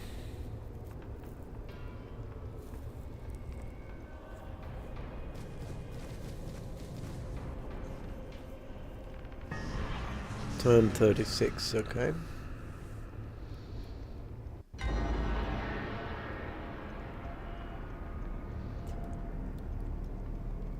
Unfortunately, I think the company behind the devs decided to make them move on to the other projects. Well, as long as the game is still available to play, it is a shame. But it's still a nice game, so I'll still play it. Okay, so what's going on? You know, I remember insulting the angel and nothing happened out of it. Not insulting, sending a demand. Anyways, there is a final announcement, it's not a big deal, but... Representatives from the Infernal Conclave prepare to announce the victor of the Trial of the Throne and crown the new Dark Majesty of Hell. Final phase. Let's go. Resistance overcome. Domains. Okay. Well, I can't attack him because it never responded to the thing. Could I attack the Tree of Woe for fun? I can, and I will. So we get a nice final battle, and by the way, it's a good way to get prestige anyways. And these guys now, yeah, 8, 9, 0. Did we win the auction? Don't even remember. What if I do this? Let's see, transfer an artifact. We don't have any. Because we consolidated, that's right. So we would have had to buy it now. Which I will, just to see. For fun. Place bid. Yep, so boom. Oh there. Then we'll give it a little fire. Another little fire. Another little fire. And then we need souls. So yeah, that would have done it. I don't think we'll even manage to get it since it's the end, but let's go. Event card, Profane Disruptions. The Coast of Ritual for all the... Yeah, I like this. Let's go. That's the end, I think. Final battle for the Tree of Woe. I agree, Loco. It's always a shame, I promise you. This is a very promising project. So we deal 2 damage and then we deal 11 damage. But we first take the spell. That's annoying. But then we destroy them. GG. We took it. The Tree of Woe belongs to Astaroth. I don't know why it just came to my mind. I want to play some Hero Quest. I need to buy the new version of the board game. Maybe I could make an unboxing for Metatron's Protectorate. I used to play it in the 80s. Oh, these guys move 3.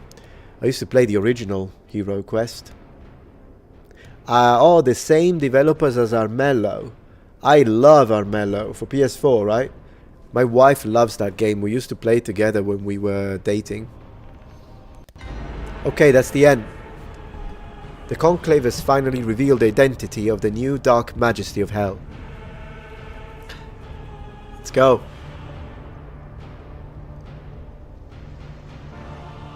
And here he is. Andromalius. Election victory, turn 36. Wow. And his lieutenant, which I imagine is the second one, is Lilith. Dark Majesty, Great Deceiver, Quartermaster, Punching Bag. I don't know what that is. Wow. And so the fallen angel takes the throne of hell. Such a fun game. I wish we would get a little full motion video, but I guess it is what it is. I'm a minor demon now, together with Murmur. Man, I played horribly. Oh, it means he lost the most legions. Hey, he lost a couple to me, didn't he? I hope he's not gonna take that against me. Okay, election victory. And on top right, you are Muppets. Okay, 107, and that was great. I loved it. I loved it. This was really fun. And playing it in multiplayer with friends is going to be so fun. I have to see if I can organize a playthrough with a couple of friends, maybe. That could be cool. Anyways, that was great. I hope you enjoyed it. Let me quit it. It's almost 2, so I think I'm going to have to call it a night.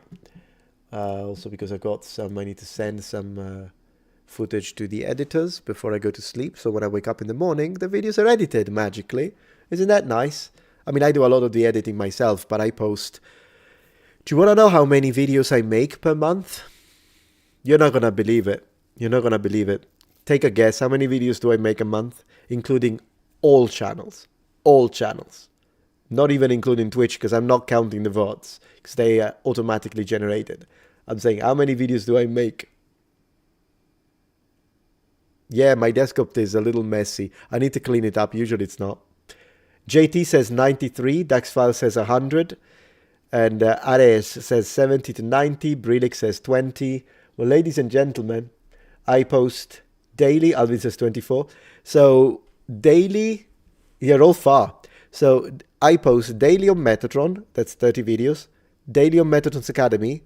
That's 60 videos. Daily on Metatron's Protectorate. That's 90 videos. And then I post 4 times a day on my new video, on my new channel, Metatron's Clips, which steps it up to 210 videos a month, plus Patreon, plus members. But Patreon and members I don't post that often.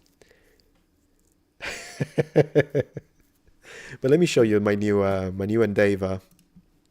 So we go to, I'm just going to show you. And these are Switch account. These are the channels. And this is the new one, Metatron Clips. Here it is. View channel. Hey, Noble Ones, fancy. You know, do you mind? I'm going to show you this. It's just 1 minute, because this is going to explain it so much better than I ever could. Although I'm the one who made it. So, this is what it is. Hey, Noble Ones, fancy seeing you here. The people you run in. Sorry, am I even? I'm top right, so I didn't show you anything. Let me show you. So this is Metatron Clips. As you can see, if I click top right, switch account, these are all my channels. Although I don't post on this one, and I don't post on the Japanese one. But I post on Metatron, Metatron's Protectorate, and Metatron's Academy, and I've just created Metatron Clips. Now, Metatron Clips has got a trailer, and I'm going to show the trailer, so you know what this is. And I've already started posting today. I posted 4 times, and you will only off of a factor of 5, yeah. This is what it is. Let's go. Hey, noble ones, fancy seeing you here. The people you run into these days. Welcome to Metatron's Clips. So on this channel, we're going to put together, gather, upload clips from all of my other channels. So you'll get best moments and clips from my Metatron channel, which is the one about history and civilization. You'll find clips from Metatron's Academy, which is my channel focused on foreign language learning and in general language acquisition. Clips from Metatron's Protectorate, which is my gaming channel. And of course, clips from my massive VODs over on Twitch. Oh, but Metatron, how are you going to find time to post on this channel daily as well, considering that you post daily on all other channels? You know what? I'm going to post 4 times a day on this channel. 4 times a day. Hours and hours of content clipped for you to find the best moments in case you missed it. Or perhaps you didn't watch until the end and you're like, yeah, okay, this is a very long... What was the best moment? This is the place to be. So thank you so much for checking out Metatron's Clips. Don't be a muppet and subscribe. I will see you. I agree with myself. Don't be a muppet. Now, since we're going to post 4 times a day. 4 times a day. I probably posted something while you were watching this. And remember, no pineapple on pizza. It's a heresy. Metatron Clips, guys. Metatron Clips. Okay. So I think this is going to do well. It only has 4 videos as of now, which I posted today. Tomorrow we'll have 8. The day after we'll have 12. And here we are. We're going to conquer the world. Thank you so much, noble ones, for watching. I'm going to go and send the videos to the editors, and then I'll just go to bed. It was a pleasure to have fun, and thank you so much. Clearly your doppelganger is holding you hostage. My doppelgangers, plural. And yeah, it's like a Russian doll, I agree.